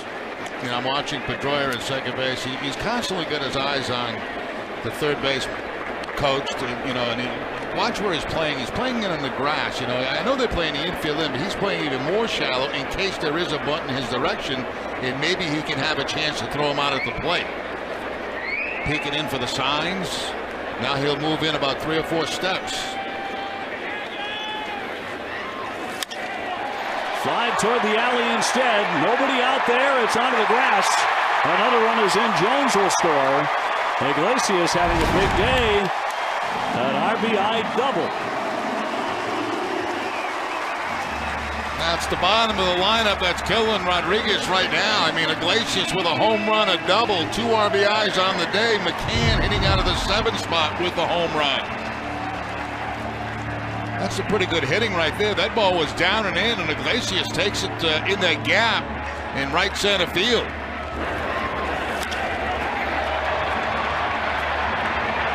All you do there is wait, make sure it drops in, and you score with no problem at all. If it's caught, you tag up and go. That ball was not going to be caught by anybody in the gap. So Carl Willis out to the hill to find out what is up with Eduardo here. He started out in good shape in this inning with a strikeout, but then McCann with a towering home run and back-to-back doubles. Well, the season is here, but that doesn't mean it's too late to play fantasy baseball. Go to yahoo.com/fantasy baseball to join an existing Yahoo season-long fantasy team or league, or build your own. Don't forget to visit NESN.com/fantasy for the latest news, lineup advice, and more.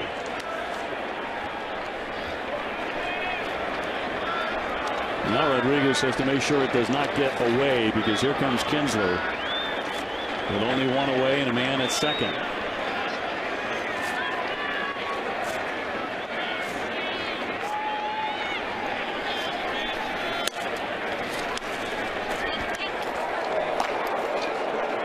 Ben Taylor made his major league debut here yesterday. Now loosening. 70 pitches for Eduardo, 35 strikes, 35 balls.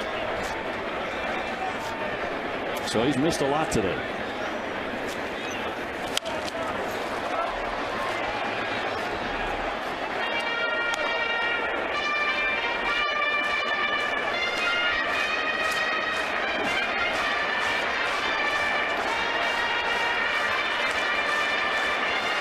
Kinsler this afternoon, a fly to right, a pop to short. Does have Iglesias at second.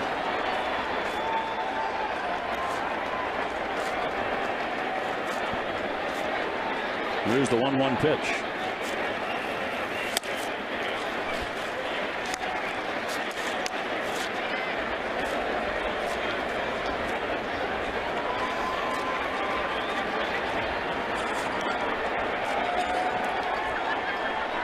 Castellanos on deck.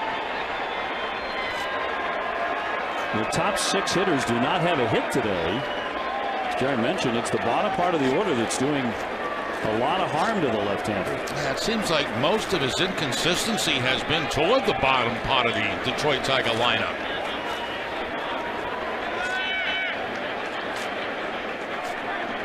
This would be a big out for him. 2-1. Poke foul.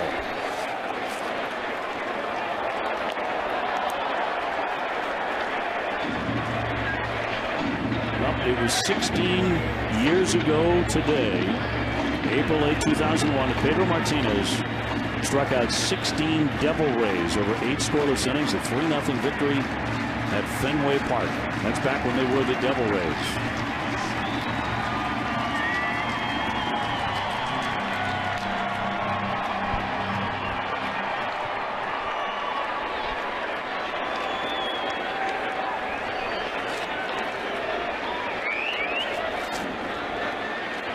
Two and two on Kinsler with 1 away. Ball 3. We've seen a lot of that today. Yeah, pitches starting to pile up now for Rodriguez. He has not been consistent in the strike zone.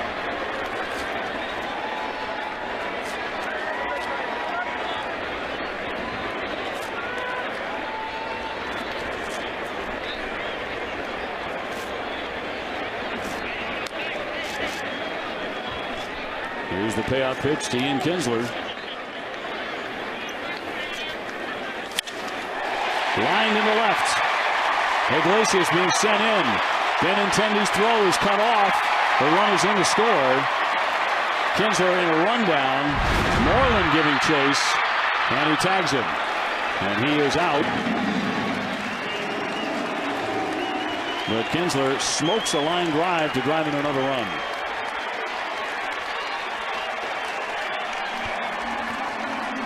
I think it's time to get Rodriguez out of there because he has lost it right now. Another base hit. The throw's got to be cut off. They will get Kinsler caught in a rundown to give him the second out of the inning. But did you see Iglesias scoring the run?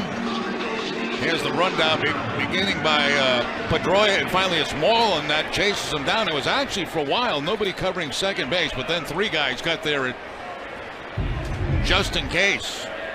So Tigers take a 4-1 lead. The play went 7-5, 4-3 after the base hit. They're empty now for Castellanos, who has grounded to short and lined solidly to center field. He's 0 for 2. So for the second day in a row, Red Sox fall behind. Here's Rodriguez pitching line, brought to you by Ace Ticket. Yesterday they were able to rally and take the lead before losing.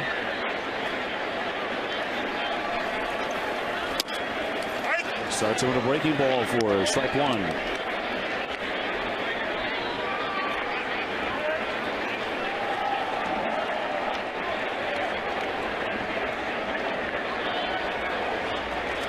The Tigers with 5 hits, and 3 of them came in this inning before that base hit by Kinsler. And there's a high fly to the corner.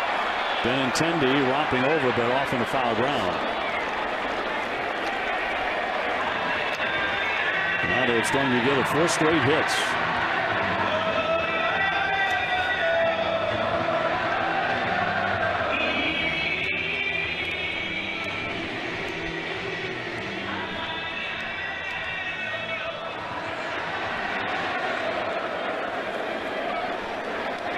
Still Taylor throwing in the bullpen. No move yet by John Farrell to bring him in. Cabrera on deck.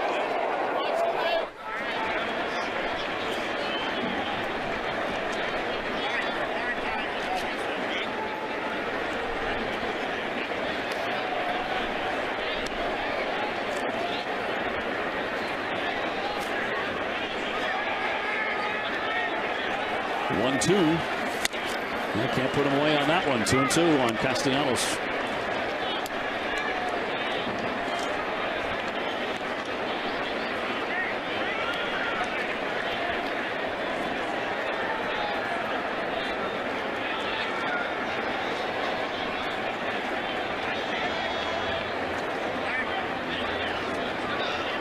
Now Rodriguez looking for a K here, so he does not have to face Cabrera in this inning. You wonder if he would face him if he walked him. Down he goes, strike 3. But not before he surrenders. 3 runs, a home run, 2 doubles. 4-1 Detroit.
TC and Steve Lyons will break it down. You'll hear from Eduardo Rodriguez and John Farrell. Whatever, whenever, wherever, who but WB Mason? Now, Rodriguez, not the start that he wanted for sure. He has allowed 4 runs on 5 hits. Walks have been an issue too. Pretty heavy pitch count for this point in the game as we go to the 6th inning. And the Red Sox need some offense, trailing 4-1. Benintendi leading it off. He has grounded to second twice. The last time it was turned into a double play. Fly ball pretty well hit, but Upton has space behind him. That's 1 man out. Big play in the game offensively for the Red Sox was the double play by Benintendi back in the 3rd inning. Red Sox had something going there with the bases loaded. And all of a sudden the ground ball 4-6-3 double play. Red Sox were not able to score. Wind has shifted. Now it is blowing in more than it did earlier in the ball game.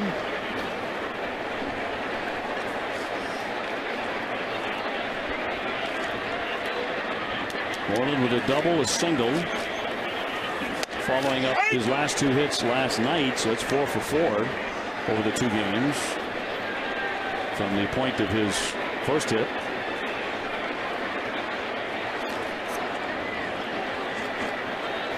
Sandoval on deck. And they have Mr. I shaved into the grass out there in center field for Mr. Illich, the late owner. And the flag will fly throughout the season. They have a patch on the uniforms as well to honor the late owner of the Tigers. Popped up and long run for Iglesias, but can't get to that. That's one thing about this ballpark. There is a lot of foul territory. Big ballpark with a lot of foul territory. Good place to pitch.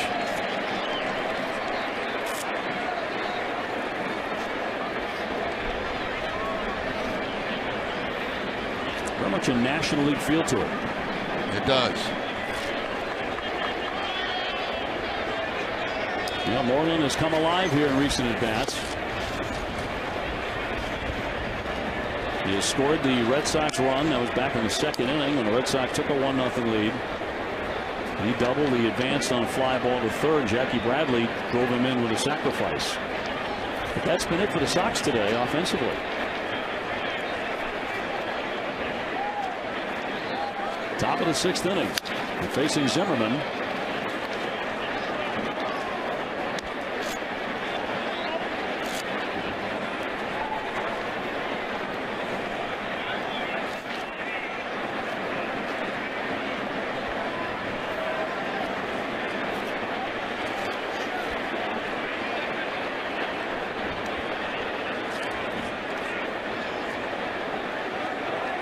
And the right-hander home with a 2-2 to the Red Sox first baseman, and he's run it full. Tried the changeup that time. One of the very few changeups he's thrown today. Mostly fastball, curveball, some sliders, and just a handful of changeups. The last one down and away.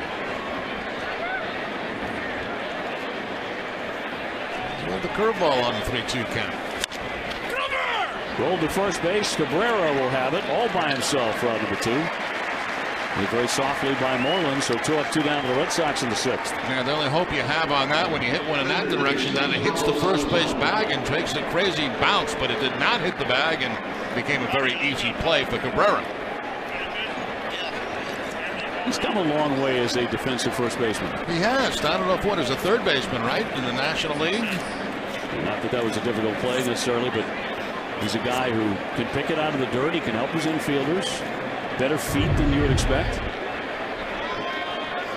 You just hope it hits that first base bag and takes a crazy bounce, but that one just missed it. And Cabrera there to make the play. Here's Pablo Sandoval. Twice he has flied to center. 0 for 2 against a pitcher he really likes to face. He is now 7 out of 16 against Zimmerman. With a shift on. He'll pop this one up sky high. And Iglesias on the shallow grass to put it away. Nothing doing. Red Sox go 1-2-3 against Zimmerman.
The sixth inning in Detroit at Comerica Park. Tom Caron stepping in here for Dave O'Brien and Jerry Remy with me.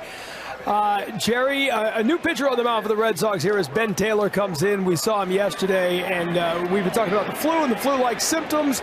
Dave O'Brien feeling a little bit under the weather right now, so I'll jump in with you for a little bit. How's that? Okay, TC, good luck. You got great vision. Great vision. Yeah, I got my bifocals on. We're okay here. Ben Taylor made his major league debut yesterday for the Red Sox. Struck out Ian Kinsler in the only batter he would face. As Ben Taylor, just the pitcher who was able to jump up from Double-A Portland last season, a non-roster invitee to camp this year, and surprised a lot of people with his work at spring training. Earned a spot on the team here, facing Miguel Cabrera. And the count 1-1, but Jerry impressed a lot of people with his work at spring training. Yeah, he did. There was a number of guys, you know, at the back end of the bullpen, young guys that impressed the Red Sox, and Ben Taylor was one. And, of course, pitching in the ball game yesterday. So you look at Rodriguez's outing today, and in my opinion, you know, consistency was a major factor. He had trouble throwing strikes, you know, just almost as many balls and strikes in the game. And when he did get the ball over the plate, it was the bottom part of the batting order that really hurt him. Yeah, 80 pitches in all for Eduardo Rodriguez, 41 of them for strikes, almost right down the middle. He goes 5 innings, giving up the 4 earned runs. And Taylor here gets the called strike on Cabrera. The count is 2-2. And consistency, Jerry, something we've talked a lot with Eduardo Rodriguez. I think that's more than anything what the Red Sox are trying to get out of him this year. Yeah, absolutely. You know, I thought his stuff was decent in this ball game today, but his command was off.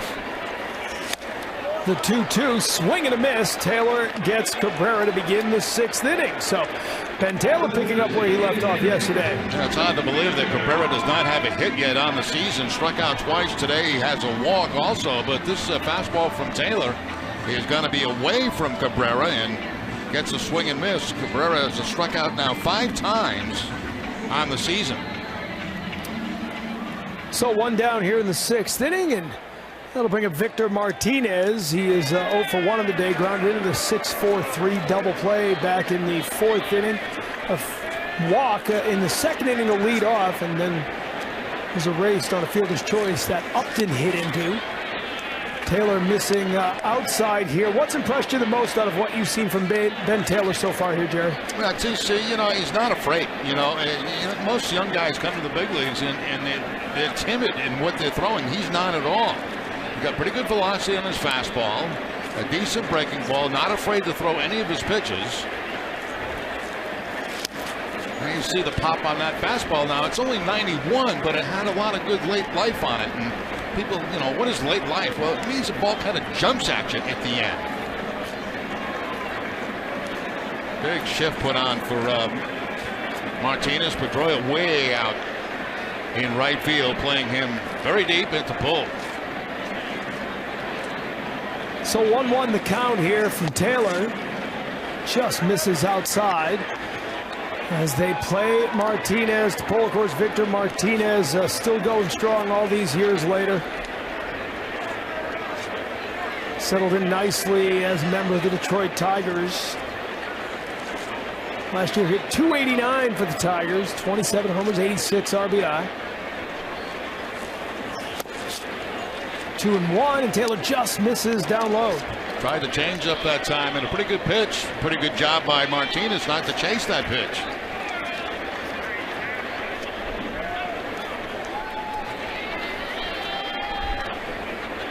(4-1) Tigers leading here, bottom of the sixth inning rather at Comerica Park. Concarin jumping in for Dave O'Brien mid-game here. Jerry Remy with us as Victor Martinez fouls that off.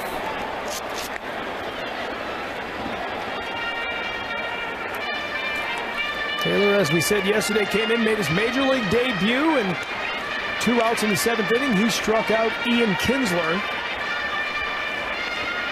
And that was his day of work. Was actually in line for the win after Pablo Sandoval hit the 3-run home run in the following half inning. Of course, the Red Sox bullpen giving that back.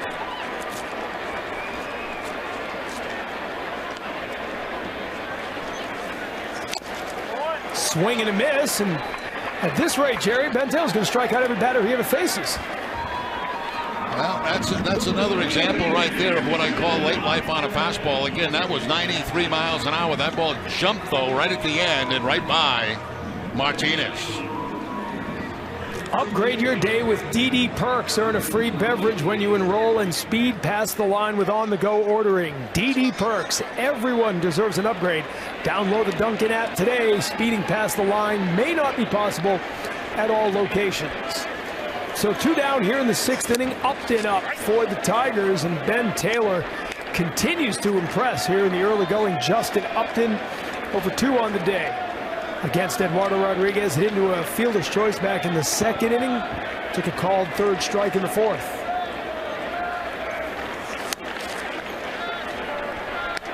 One and 1 the count here to Upton. Ben Taylor last year averaged more than 11 strikeouts per 9 innings in the minors. Started the year in high A Salem, moved up to the Sea Dogs, Portland in Double-A play.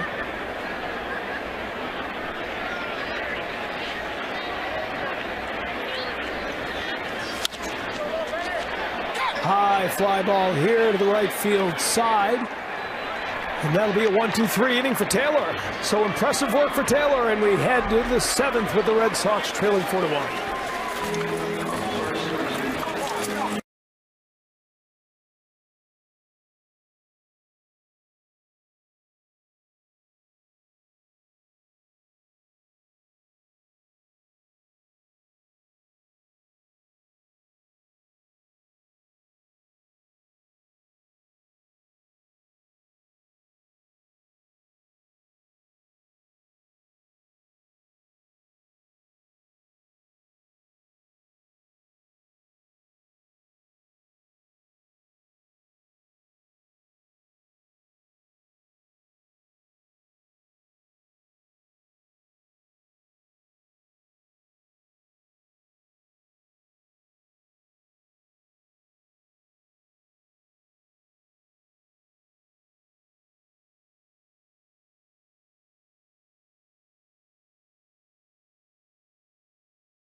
Time now for the Geico Red Sox moment honoring the 2007 Red Sox World Championship season. In their fourth game of the 2007 season, the Red Sox lost to the Rangers 2-0. Rangers starter Rob Tejada pitched seven innings of shutout ball and got the win for the Texas Rangers. And a new pitcher here in Detroit, Shane Green on the mound, the former New York Yankee, now in his fourth season with the Tigers, as he'll take over here for Zimmerman, who pitched pretty well, battled through it for the most part, Jerry. Yeah, he certainly did, and it looked like when the game started, the Red Sox were going to have some success against him. They got that run back in the second inning on Bradley's sacrifice fly, but he settled down nicely and did a good job mixing up his pitches. And Jackie Bradley Jr. will lead off the inning. Drove in a run, the only run of the game for the Red Sox with the sacrifice fly back in the second inning. Takes the 1-0 pitch, it'll be 1-1. Struck out in the fourth. The Red Sox have had a little trouble getting the offense going, but again, the flu depleting the lineup. Jared, have you ever seen anything like this? So many people being hit up by the same flu bug? No, I've not seen anything like this in the years that I've been in baseball, where so many people have been affected. Bradley sends this one to the right field side. It's foul.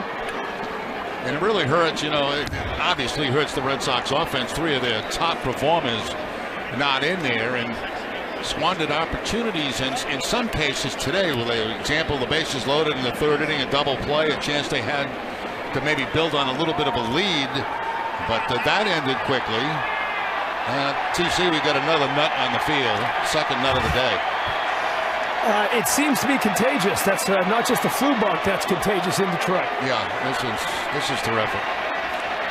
And security, I might want to tell you, is taking the very same approach. They're going to let him run around for a while. I'll let him tire himself out. Actually, looks like the same guy without a shirt. Then he's really impressive because he probably would have had to break out of wherever they tied him up after the first time he was caught. I think that right there, the shot from Jackie Bradley Jr., the expression says it all. Just let us get on with the baseball game here. Yeah, this is ridiculous. The second time this has happened in this ball game today.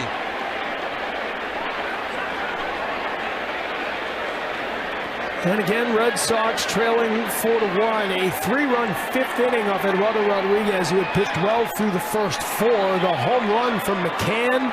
Back-to-back doubles for Jones and Iglesias, and then an RBI single for Kinsler, driving in the fourth run of the game. Red Sox yesterday, remember, had no offense until the eighth inning. Got all five of their runs in the eighth inning. 3 on the home run from Pablo Sandoval. I'm going to say something here, TC. That I think this is the same clown. Seriously? I don't know how that would be possible. Yeah, usually you would think someone who gets caught doing that is not going to be back at a ball game anytime soon. He got back out there on the same day. That's got to be a first. A lot of firsts today, Jerry. Well, that's just me analyzing the situation from here. Guys, I can't see anything different from here, I promise you that. Guys, it doesn't look to be the same so guy. We'll get back to work here with Bradley stepping back up to the plate. Again, if you're just joining us, Tom Karen here with Jerry Remy. More or less, Dave O'Brien getting the flu-like symptoms that have been going around, not feeling well. We hope it's just something quick, maybe something he ate, as he will rest up and get back in the booth ASAP. Guys, it didn't look to be the exact same guy, but he looked very similar, and they both look like they're about 14 years old. Same with the one the other day at Fenway Park. Maybe a family member, Darren? Is that what you're thinking? Perhaps a twin brother. No, it wasn't the same guy, but you're right, he did look similar. And it's surprising. You usually don't see kids that young doing this, so. I have no idea what this guy's doing in center field, part of security here, obviously. I think there's something that may have been on the field. Maybe have lost something in the chase. But this has become a circus. I think they're setting the defense here, Jerry. I think he was giving signs to the other security men. Of course, one of the rule changes in baseball this year, you can't use laser pointers, don't forget, to set up the defense. That's one of the new rules in 2017. What did you think when you heard that, Jerry? I remember I was with you at spring training. They talked about, was that a problem in baseball? I had no idea it was a problem in baseball. Generally, guys move at the attention of the coaches in the dugout, but to leave markers out there on different defensive, there'd have to be a lot of markers out there. I mean, it's a different position for almost every guy that comes to the plate, right? Right. I mean, you would think with the shifting they do now, you'd have to have markers all over the field. Yeah. Now back to work now. Bradley fouled that off. He takes the ball here, so 2-2 the count. Jackie Bradley Jr. and the Red Sox trying to battle back from behind like they did yesterday. Bradley has hit safely and scored a run in every game this season. We're only 3 games into the season, but he's looking to extend that streak here. Swing and a miss there, so Green gets him. Strikeout to begin the 7th for Shane Green. Jackie had only struck out 1 time in the previous games, but twice in the ball game today. Got that sacrifice fly back in the 2nd, then a strikeout on a breaking ball, and this last time going down here to lead off the 7th. So that'll bring up Chris Young with 1 down here in the 7th inning. 2 for 10 on the season so far. Young, a couple of hits yesterday, 2 for 5. Scored a run, drove 1 in. Facing a righty again. Again, the flu bug ripping through the team. Hanley Ramirez not with the team. Mookie Betts returning to the team just before the game. So he is available, but again, a guy just returning from battling the flu. Might not quite be at full strength. It's Young. Fouls that one off. Yeah, Mookie got very close to game time. Did get out, got some work in with the conditioning coach, but was not penciled into the lineup. It's been a while since he played, obviously. I notice nobody's getting too close to him, Jerry. Well, hopefully it's by him. Swing and a miss there. It'll be 1-2.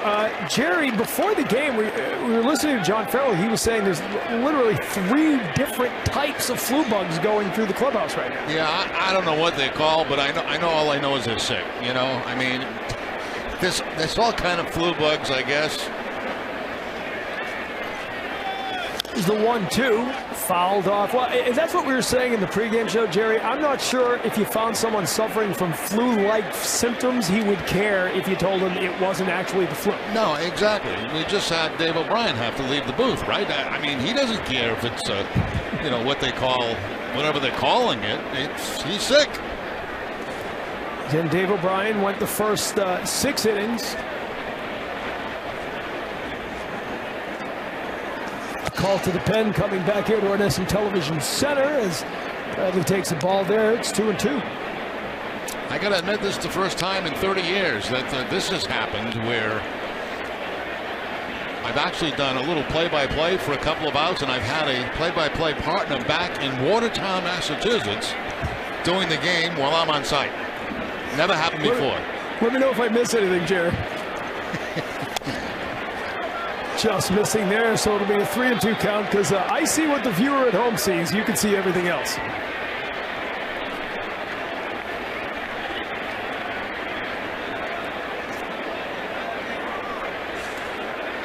Shane Green last season made 50 appearances with the Tigers.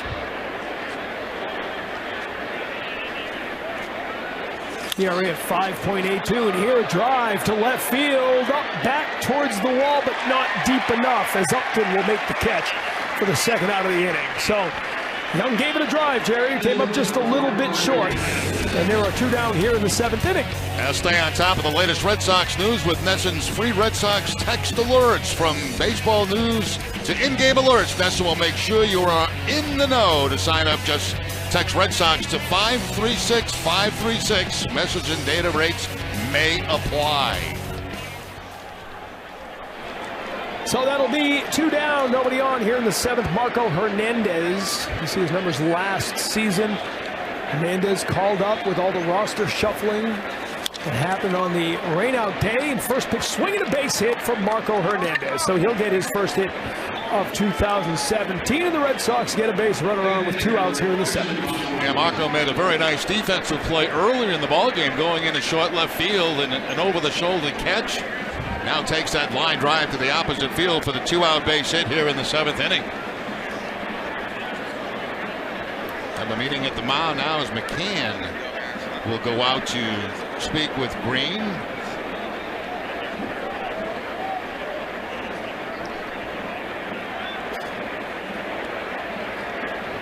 Well, the Red Sox try to get something going here with 2 outs. Of course, yesterday the come from behind rally in the bottom half of the 8th inning for the Tigers. Everything happened with 2 outs. They got 4 2-out walks, ultimately scoring a couple of runs, and what would have been a terrific come from behind win for the Red Sox fell by the wayside. Here's Christian Vasquez. Third at bat of the game, was hit by a pitch in the 5th. A double in his first at bat of the season. Always impressed by that, Jerry. Here's a guy who's getting in his first game, and with the rainouts and everything, he hadn't played baseball in over a week, and he steps up and gets a double in his first at bat. Yeah, we were talking about that early. Early in the season, you want to get as many guys involved in the game as possible because they don't get the reps that they were getting in spring training. And of course, you can pretty much count on Vasquez being the catcher for Eduardo Rodriguez. I think that's going to be a steady thing. So he's guaranteed to play at least once every 5 days. And the way Leon's playing, he deserves to play just about every day. Yeah, what a terrific start for Sandy Leon. The big home run, the walk-off win on Wednesday as Vasquez fouls one off here. Sandy Leon last year, you remember, got off to that start. At one point was 20 for 40. About a month and a half into the season, and he's picking right up here, hitting .417. He's 5 for 12 so far on the season. After going 0 for 4 yesterday, his batting average fell to .417. Hard to fall to .417, Jerry. Yeah. Not sure that ever happened to you at any point in your career. If you ever fell to .417. Never saw the 4. That's the second time he's been hit today. Hit by that he gets hit again here. Twice now Vasquez has been hit by a pitch. 2 different pitchers. This time it's Green. The Red Sox get 2 base runners here with 2 outs. Pitch inside again. It was on the shoulder the first time, and this time I think it just gets a piece of the uniform. As you can see, the uniform top as he tries to get out of the way, but you can feel it. And he's telling the home plate umpire, yeah, I got hit. Now we're going to have a meeting on the mound. I'm telling you, folks, what you're hearing right now is absolutely incredible. TC, explain where you are doing this game. We know you're in Watertown, Massachusetts at Nesson headquarters, but are you in the green room? No, I'm in the studio. So when you watch us on the pre or post game show, you see us sitting at that desk. And maybe later we can figure out a way to get a shot of this, because where Steve Lyons would be sitting for the post-game show later today, we've got someone sitting here with all the promos we got to read. I got about 20 books out in front of me. I've completely destroyed the studio, but we're ready to go. Now, this is unbelievable, and credit to you, TC, to be able to jump right in, and I can never miss a beat. Kyle Ryan, the left-hander, loosening in the bullpen. The Red Sox trying to get something going against the bullpen again, as they did yesterday. Really, yesterday, Jerry, had nothing going until Bruce Rondon came into the game. That seemed to light a fire under the Sox. Yeah, Rondon, he did not have much in the ball game yesterday at all. That'll bring up Brock Holt. He's 0 for 2, drew a walk in the 3rd inning. Takes a called strike here to begin the at-bat. Holt, the designated hitter for the 2nd straight day. Had a hit yesterday, and again, Hanley Ramirez not even with the team. Victim of the, they did confirm that he had the flu, not the flu-like symptoms, but again, as Jerry and I said, pretty much all the same if you're the victim.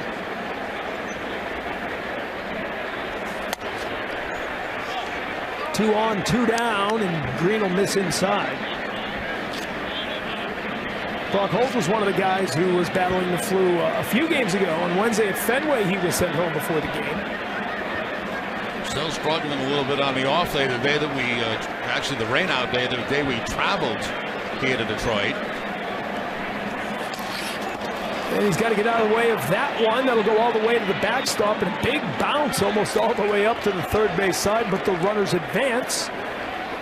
Shane Green having a little trouble here with 2 outs in the 7th. Yeah, wild pitch right here by Green, and a base hit now would probably put the Red Sox only 1 behind in this ball game. So Brock Holt has an opportunity here as Green has not looked very sharp in this inning at all. A lot of talk, a lot of conversation out there. Throw strikes. We got the lead in the game. We got control of the ball game. Make them earn their way back into it. Well, Holt with a chance to do something here. 2 down, 7th inning. Red Sox trailing 4-1.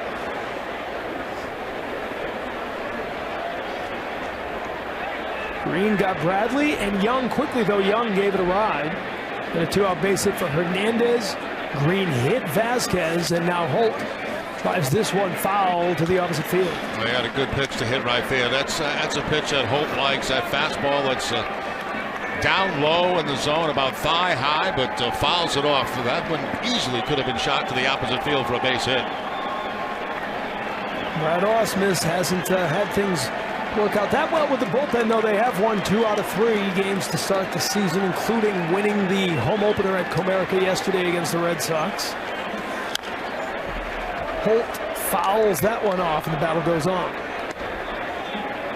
Jerry, that was a crazy 8th inning yesterday. It took 1 hour and 5 minutes, threw about 100 pitches between the two teams, and both bullpens having trouble. Yeah, they're not exactly the way you want to finish off a game with your bullpens. I mean, both sides certainly having difficulties in that ball game yesterday. Tigers fans at Comerica trying to cheer Green on to the final out here. 2-2 the count. Just misses inside. No, it brings him up. Strike 3. Close pitch. But Green gets the call, and the Red Sox strand 2. Heading to the bottom of the 7th. 4-1 Detroit leading the Sox.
West.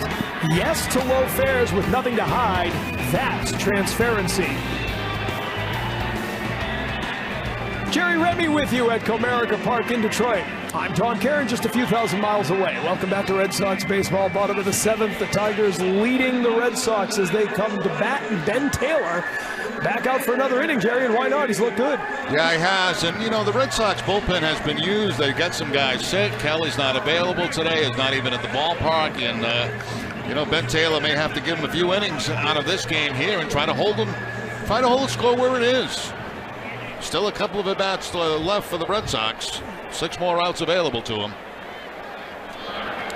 Had a chance there in the top half of the 7th inning. Unable to get that 2-out rally going completely as they got a couple of base runners, and Holt didn't like that called 3rd strike. Shane Green did. And now the Tigers coming up with Mike Matuk, who had the big pinch hit double yesterday. He's 0 for 1 on the day with a strikeout and a walk.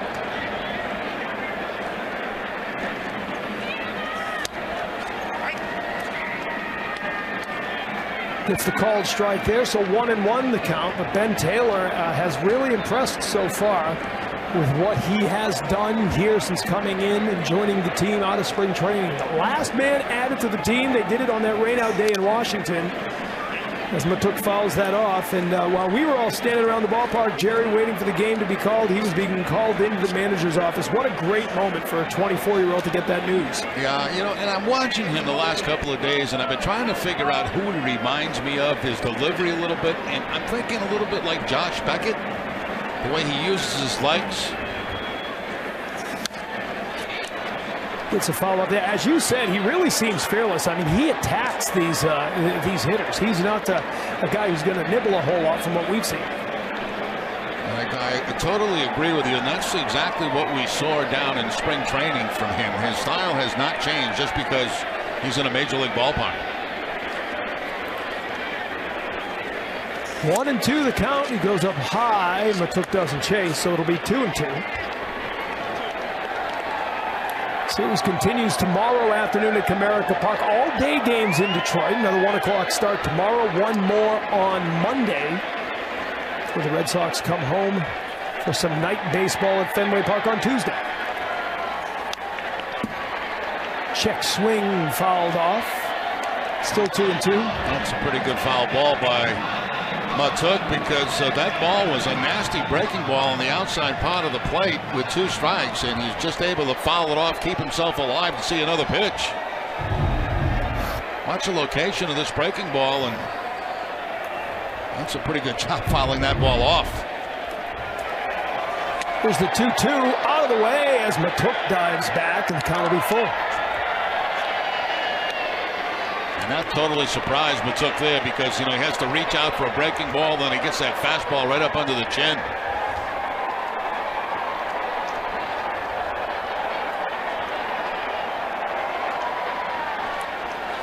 Full count to Matuk now. Bottom of the 7th. Swing and a miss, he got him. So Taylor, his 3rd strikeout of the game, 4th in 5 batters he's faced as a major leaguer. Yeah, he's just basically challenging guys. I mean, he'll mix in that breaking ball, but he's coming right after him with the fastball, and that fastball there was only clocked at 89 miles an hour. It was a little bit of a cut fastball that didn't cut very much, but in a good location. So Ben Taylor, what a find he's been, as he has come in, retired all 5 Tigers he had faced. Going back to yesterday, the discussion there as Matuk goes back. And ball 1 here to James McCann. He got that big 6th inning rally going with 1 out. The home run, his 2nd in as many games against the Red Sox, and a 2-run shot off Stephen Wright yesterday.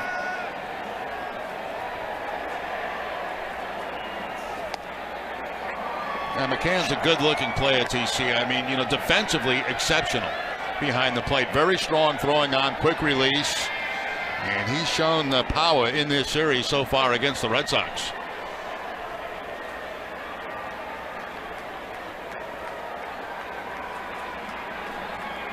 It's a 1-1 pitch from Taylor. Strike called, 1-2. McCann questioning where that was, and it was just on the outside corner. And as a catcher, you say to the umpire, well, just make sure my pitcher gets that same call. As a catcher, you're not going to argue too long with the umpire either, right? Exactly. It's the 1-2 down in the dirt. McCann doesn't chase. They're called polite disagreements, TC.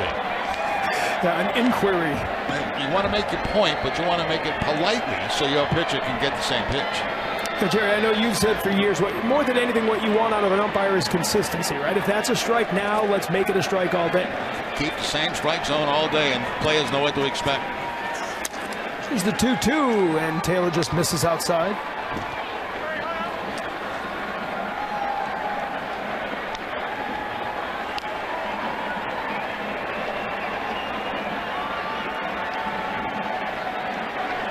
Red Sox looking for their first road win of 2017.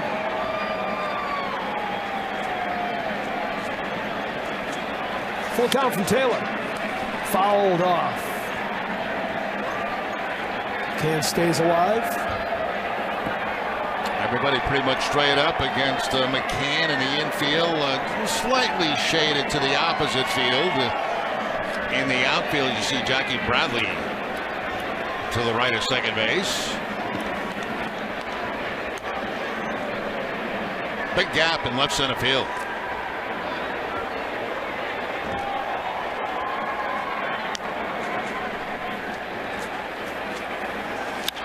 Here's the full count pitch. Base hit. Foul. No, foul ball down the left field line. Tough to see from here, Jerry, but it was just foul. I'm telling you, your eyesight, though, is absolutely incredible. I could have sworn that was fair. On the next Charlie Moore Outdoors, Charlie travels to Portland, Maine to meet up with the comedian and actor Bob Marley. Charlie and Bob catch some bass, and Bob explains that Maine is the way life should be. Tune in tonight at 7 for Charlie Moore Outdoors on NESN. Jerry, you know I think I'm one of the funniest people to ever come out of Maine, but Bob Marley is funnier than I am. That's hard for me to say. Check it out tonight. Maybe you'll be doing that show, too. He'll do it again, and Taylor just misses outside. So a good at-bat from McCann. He draws the walk, and it's the first base runner allowed by the pitcher.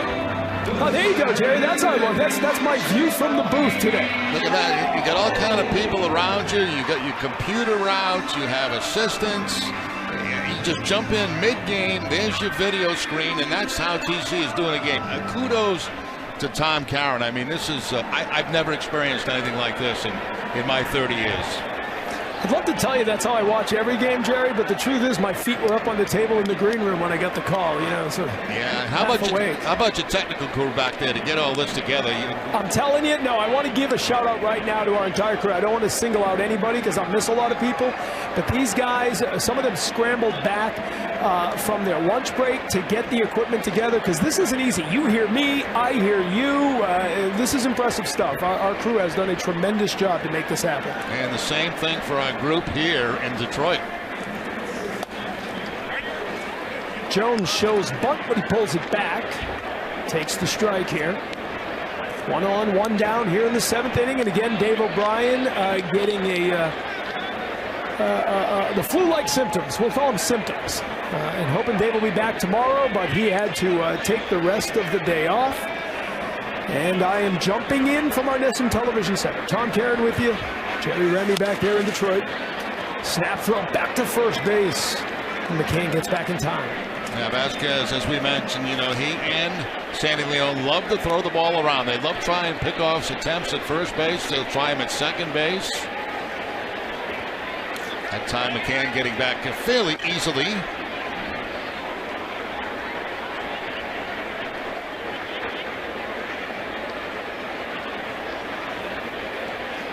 Red Sox trailing 4-1 here, bottom of the 7th. Taylor throws back over to first. Taylor retired the first 4 batters he faced today. He got the only batter he faced yesterday. Now dealing with a runner on for the first time is Noe Ramirez up in the bullpen for the Red Sox.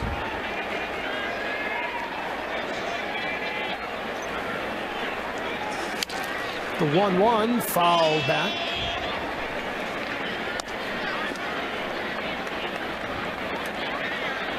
Noe Ramirez is one of those guys who has been the emergency call-up pretty frequently for the Red Sox. 8 different times he was called up last season.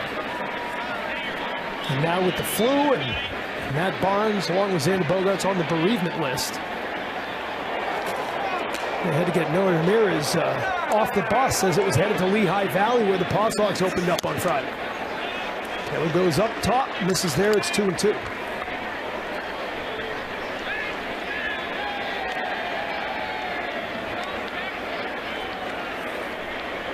Red Sox looking for their first road win, beaten yesterday in a game that they had stormed back with an impressive 5-run rally in the 8th.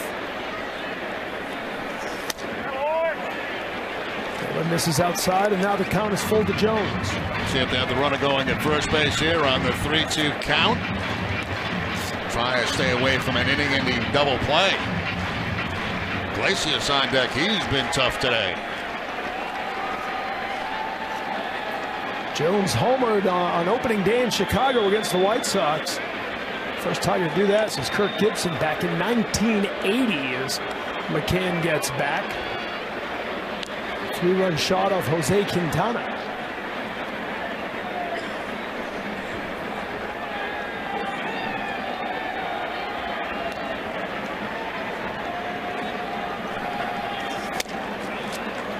Misses outside, so back-to-back walks now from Ben Taylor here in the 7th inning, and with 1 out, the Tigers have 2 runners on. Ace Ticket, Boston's trusted source for Red Sox tickets, has the best seats at the lowest prices to all the games at Fenway, all with a 200% guarantee. Right now, Ace Ticket has special savings on all Red Sox games. Visit Ace Ticket or call 1-800-MY-SEATS.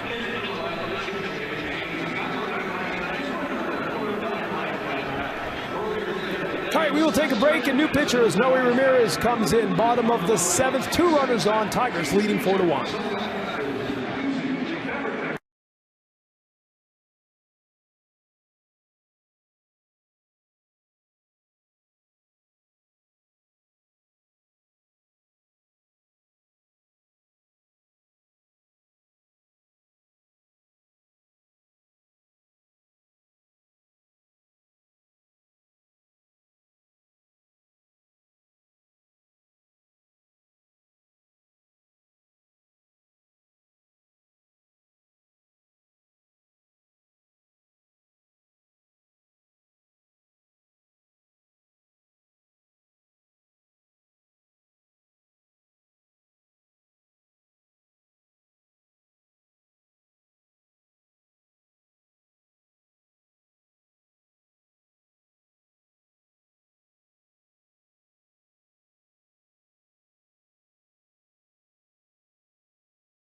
To low fares with nothing to hide. That's transparency.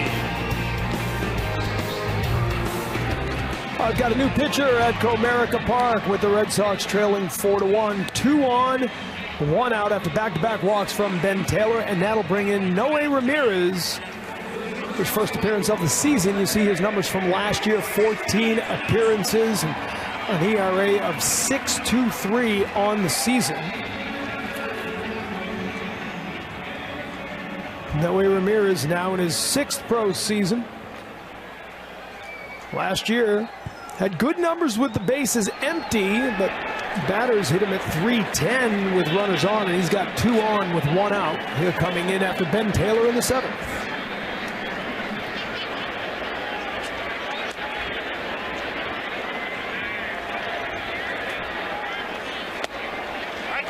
Strike called as he faces Iglesias. Iglesias been the big star of the day. The home run in the 3rd inning with the Red Sox taking a 1-0 lead. Iglesias tied it up with a 1-out solo shot, and then drove in a run with a double in the 5th. Later scored on a Kinsler single. So 2 for 2 on the afternoon. Iglesias. Chance here, 2 on, 1 down in the 7th. Swing and a miss, so Ramirez quickly ahead of him 0-2. A good changeup that time by Noe Ramirez to get an off-balance swing from Iglesias. Would love the ground ball right here to get a double play and get out of this inning.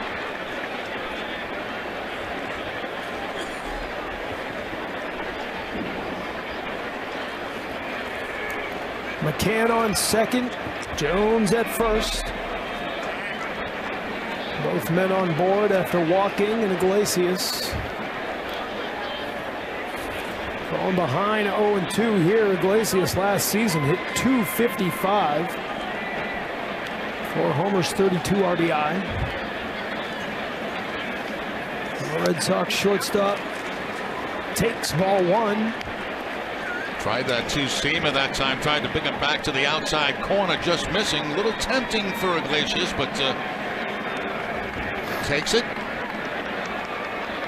Trying to keep that ball down in the zone and get the ground ball.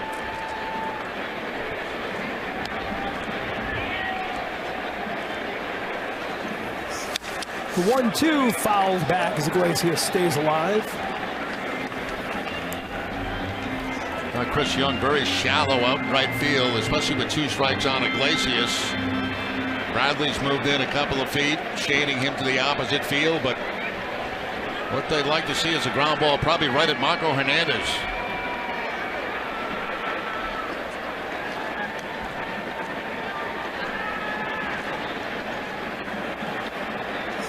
The 1-2 from Ramirez, high, pop up. Moreland coming in, he'll call for it and make the catch for the second out of the inning.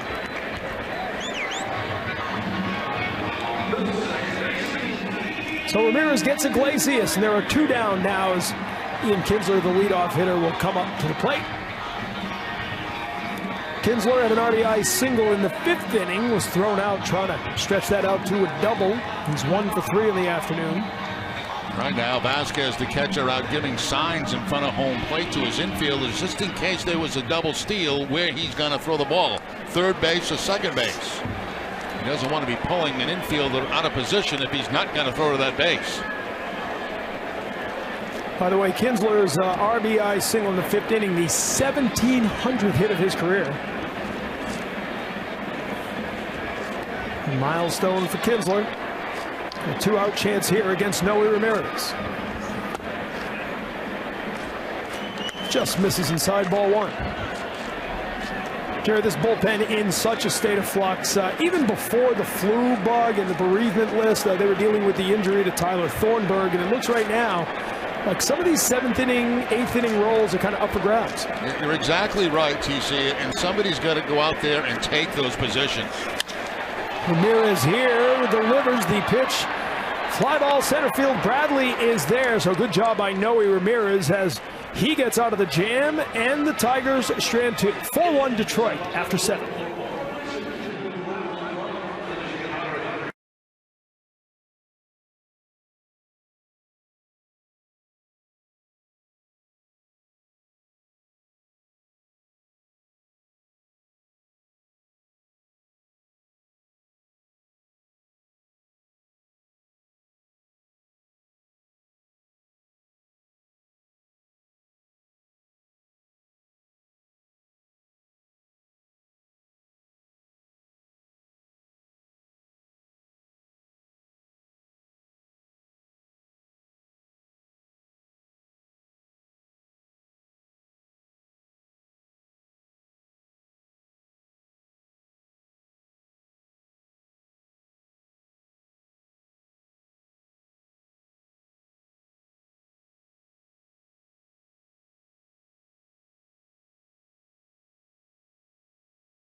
The fans, you can customize your batting gloves like Dustin Pedroia at franklinsports.com/custom. Enter the code NESSON20 to receive 20% off at checkout. Franklin is proud to be the official batting glove of Major League Baseball. Top of the 8th in Detroit, and the Red Sox trailing 4-1. A 3-run 5th inning for the Tigers. The difference, new pitcher on for Detroit now as the lefty Kyle Ryan comes in. Face Dustin Pedroia to begin the 8th inning. Pedroia 1 for 3 in the afternoon with a base hit as Ryan, reinstated from the paternity leave prior to today's game, made 56 appearances last season with 3.07 ERA. Pedroia fouls that off, and it's 1-1.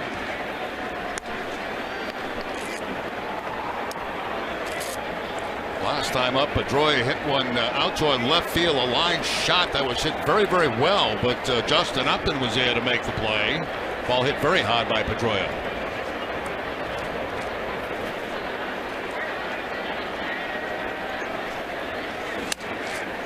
Pedroia with a hit in each of his first 4 games so far this season. Went 2 for 5 yesterday, 1 for 3 today. Moved down to the number 2 spot in the lineup. Andrew Benintendi hitting 3rd in the lineup. Xander Bogaerts out, Mookie Betts out. They had to tweak that lineup here over the last couple of days, and Pedroia takes the ball outside. I would imagine Betts would be back in the lineup tomorrow. It doesn't look good for Hanley in this series. Bogaerts probably back for Monday. And Pedroia draws a walk to begin the 8th inning here as the Red Sox try to get something going against the Tigers, down 4-1. Now, one thing, going late into the game against the Tigers is the fact that you do have confidence in offense, because we highlighted in the game yesterday that, the Tiger bullpen is not that strong. And you're never really out of a game. Red Sox down by 3, but have a chance to strike. They still have time left. There's Rondon loosening up in the bullpen. He worked in the game yesterday, not very effective at all. No, that was where the Red Sox got it going yesterday, and then ultimately it was K-Rod, Francisco Rodriguez, getting up the 3-run home run to Pablo Sandoval. As Andrew Benintendi takes the ball here to begin the at-bat. He's over 3 in the afternoon. Flied out to center field in his last at-bat in the 6th inning. 2 for 14 on the season so far.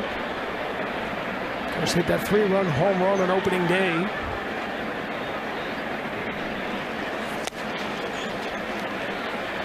That first pitch was called a strike. By the way, it's 1-1 now to Benintendi.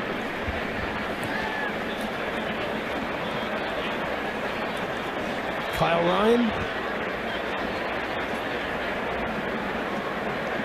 It's the second straight season he made the team, made the opening day roster. 2.84 earned run average in 11 Grapefruit League appearances. And Benintendi with a base hit to right field. Pedroia will hold up at second base, and the first 2 batters of the 8th inning are aboard here for the Red Sox. Well, tonight at 10 on NESN Sports Today, highlights and reaction from TD Garden as the Bruins host the Capitals, plus the latest on the Celtics. NESN Sports Today is presented by People's United Bank. See what know-how can do. So 2 on, nobody out as Kyle Ryan comes in and immediately has some trouble. And here's Mitch Moreland, 2 for 3 now.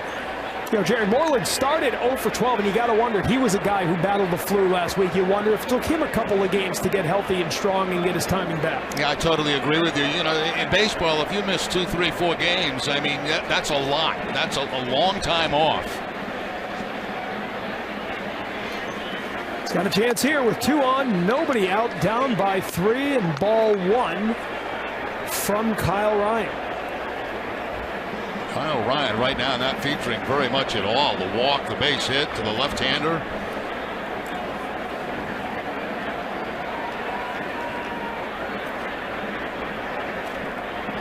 Scott Moreland's numbers with runners in scoring position. And he takes a called strike as Ryan just gets the corner there.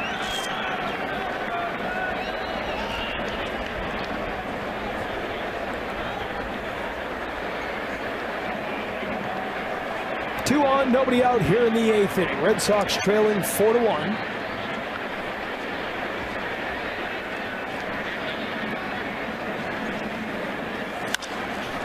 Swings at it, ground ball played nicely by Cabrera, who gets the force over to second base. No chance for a double play, but a good play there on the tough hop for Cabrera, the first out of the inning. That's also a very smart play by Cabrera, because what he's doing, he's trying to eliminate runs. Instead of taking the out at first base, he goes to second base to get the lead runner. That takes a man out of scoring position right there. So very nice play. Backing up was Cabrera and spins quickly to get that force out. Keep those potential runs that will bring you closer out of scoring position. So first out of the inning here Men on the corners for Pablo Sandoval. It was a 3-run homer in the 8th inning yesterday for Sandoval. Now a chance with 2 on in the 8th. The second straight day. Yeah, something wrong with Cabrera at first base. He's kind of off the bag. He's waving off the trainer. He doesn't want him to come out, but that was the reason Iglesias was in talking with the pitcher. Now Cabrera back.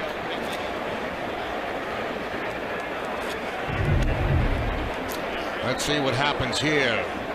Oh, that's pretty clear what happened there, and that's why he needed a little time to get his breath back. Give him credit for staying with it and making the play. So men on the corners, Sandoval batting from the right side, first pitch swinging to miss, strike 1.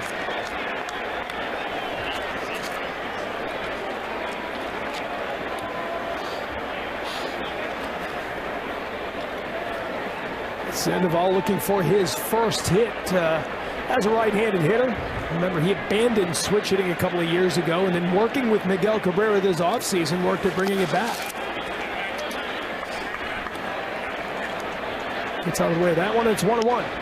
That's one of the reasons that Ryan is still in the game. They want Sandoval hitting from the right side in this situation.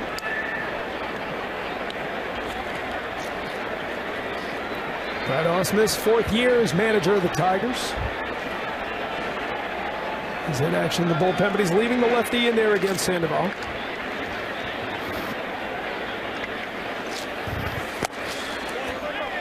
Just misses down low, and it's 2-1.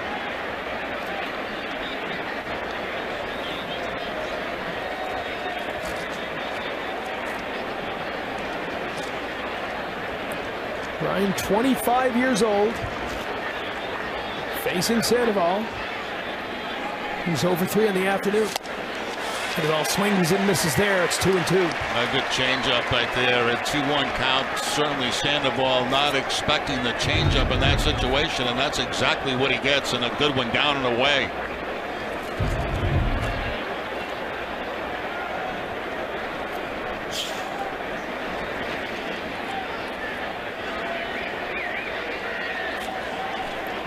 Two and 2 the count, 8th inning at Comerica Park, where the Red Sox trail by 3. Sandoval representing the tying run, and he grounds that one to short.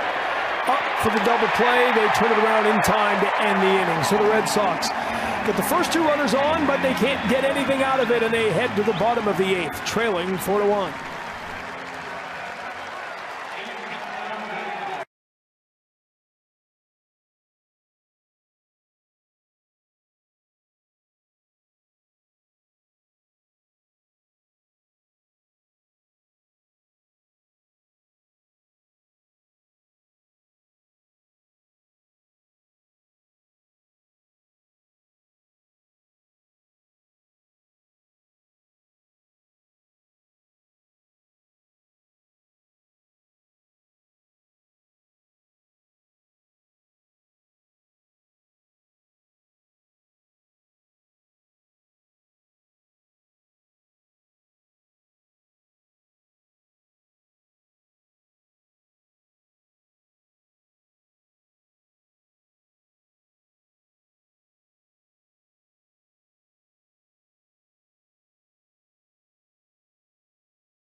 Our game summary is brought to you by Xfinity. The Red Sox trailing 4-1. Eduardo Rodriguez, 5 innings, 5 hits, 4 earned runs, 3 walks, and he struck out fine. Mitch Moreland is 2 for 4.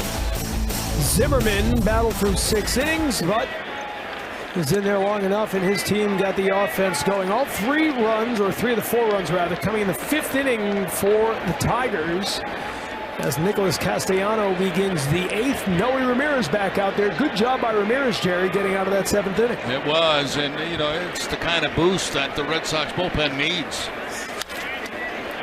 Castellanos fouls this one off. It's 1-1. So Ben Taylor, and so far Noe Ramirez looking good. And that's, like you said, kind of where they're at right now, Jerry, looking for guys to step up and claim a role. Yeah, I think, you know, first of all, they've got to get healthy. You know, they've got to get Barnes back. They've got to get Robbie Ross back, you know, and have guys fit into certain roles. That is all up in the air right now for John Farrell. It's the 1-1 to Castellanos. Fly ball here, right center field. It is back towards the wall, and making the catch against the wall is Jackie Bradley Jr. Wow. He slams into the wall after a terrific catch. Second time already we've seen him do that this season. Boy, it's hard to believe how far he had to go to make this catch at full speed, and then no fear at all for the wall. Look at him, just, you know, as he says, he runs to spots, and then he picks up the baseball and then crashes into the wall. He went down after that, but is back up. What a play by Jackie Bradley Jr. Boy, he's made a couple of dandies so far this season, both going in the same direction. Noe Ramirez with the same reaction everybody had at home watching that.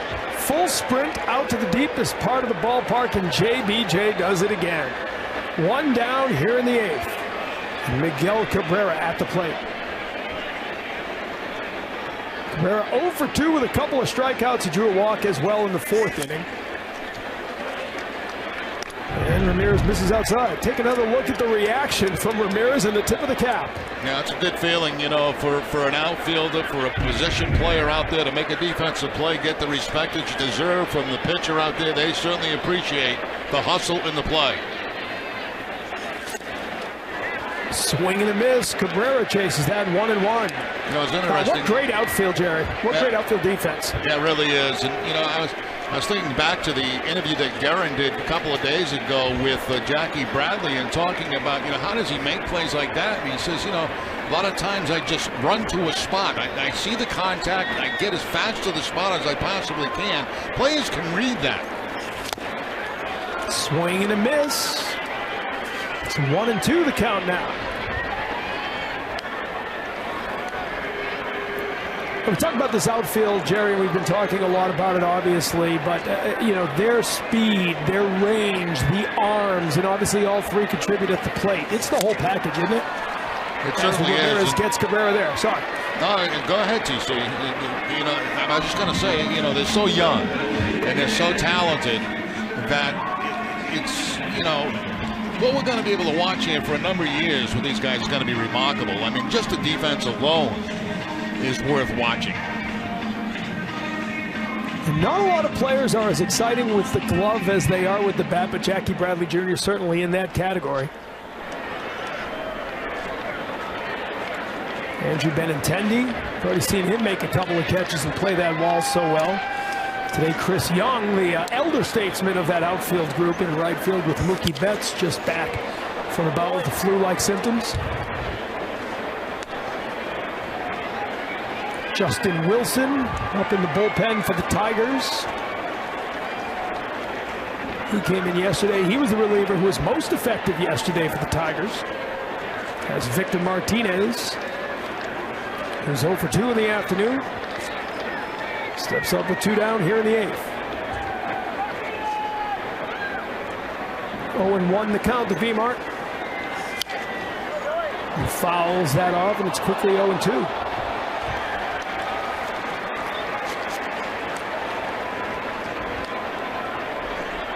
And Noe Ramirez pitching well so far. In relief, he came in after Ben Taylor. Taylor, an inning and a third. He did walk a couple, didn't give up a hit. 3 more strikeouts.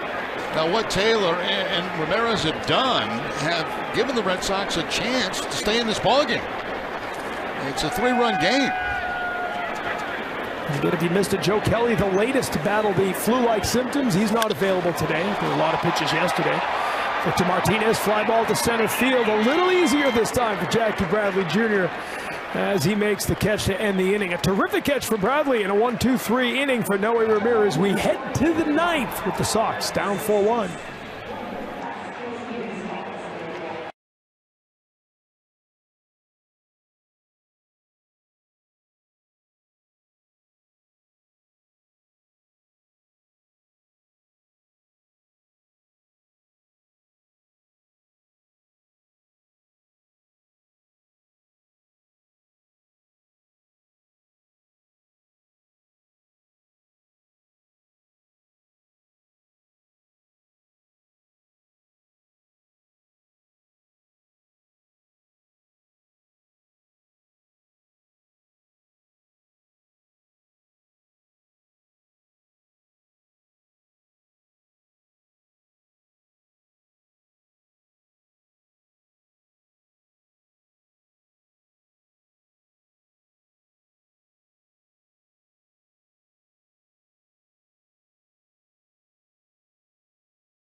Boston's Children's Hospital. Visit your Boston area Speedway during the month of April. Use your Speedway Rewards card when you purchase $3 of in-store merchandise and get 10 cents off per gallon of gas. Ninth inning, last chance for the Red Sox, and Jackie Bradley Jr., who made such a great play in the last inning, will lead off the inning. He'll face Justin Wilson. Wilson making his third appearance of the season for the Tigers. His numbers last year. ERA just over 4, and he didn't have a great spring training, an ERA over 5, but so far he's yet to give up a run early in the season here for the Tigers.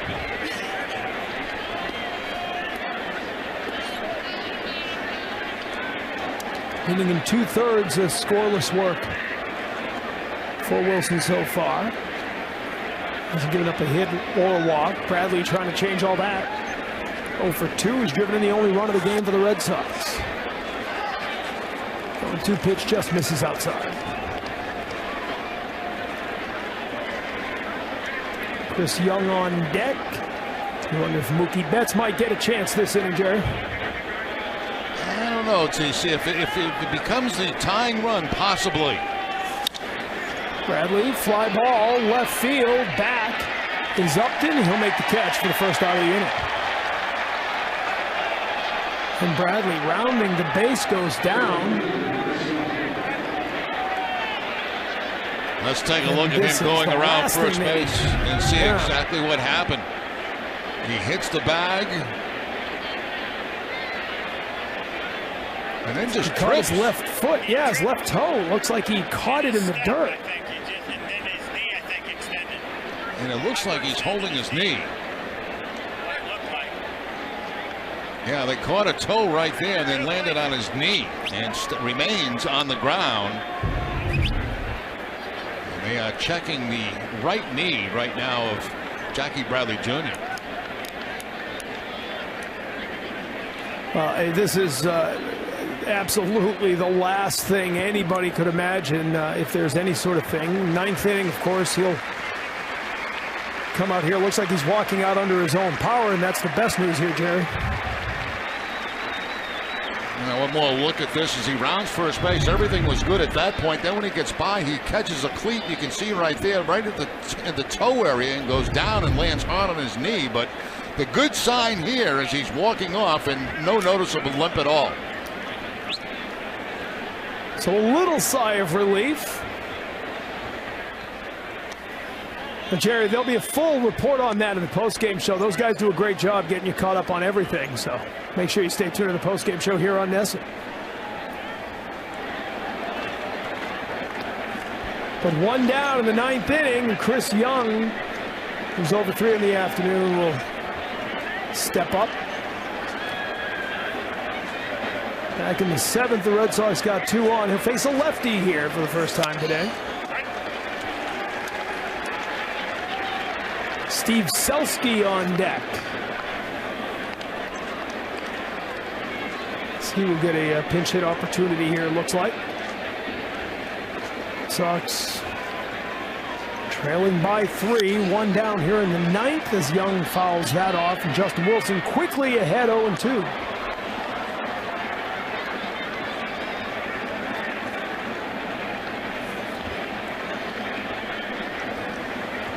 Don't forget, extra innings live and Red Sox final coming up right after the final out of the game.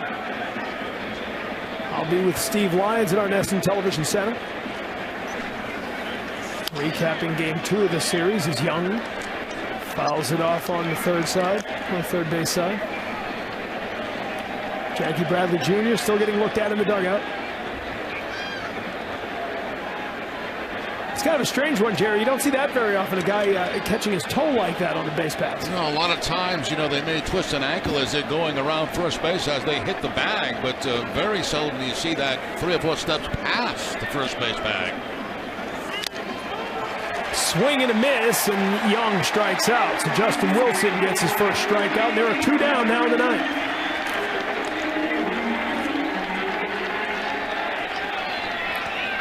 And that'll bring up the pinch hitter, Steve Selski.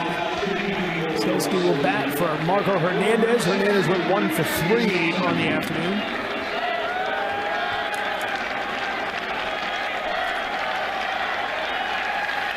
See his numbers in 24 games with the Cincinnati Reds. Claimed off waivers in January from the Reds.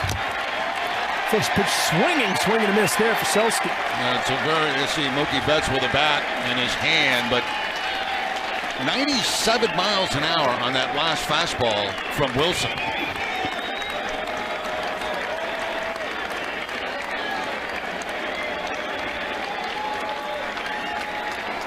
0-1 the count to Selski here. Wilson gets the call on the outside corner, and it's 0-2. Now, once again, 97 on the fastball. It doesn't look like he's throwing that hard, but it is.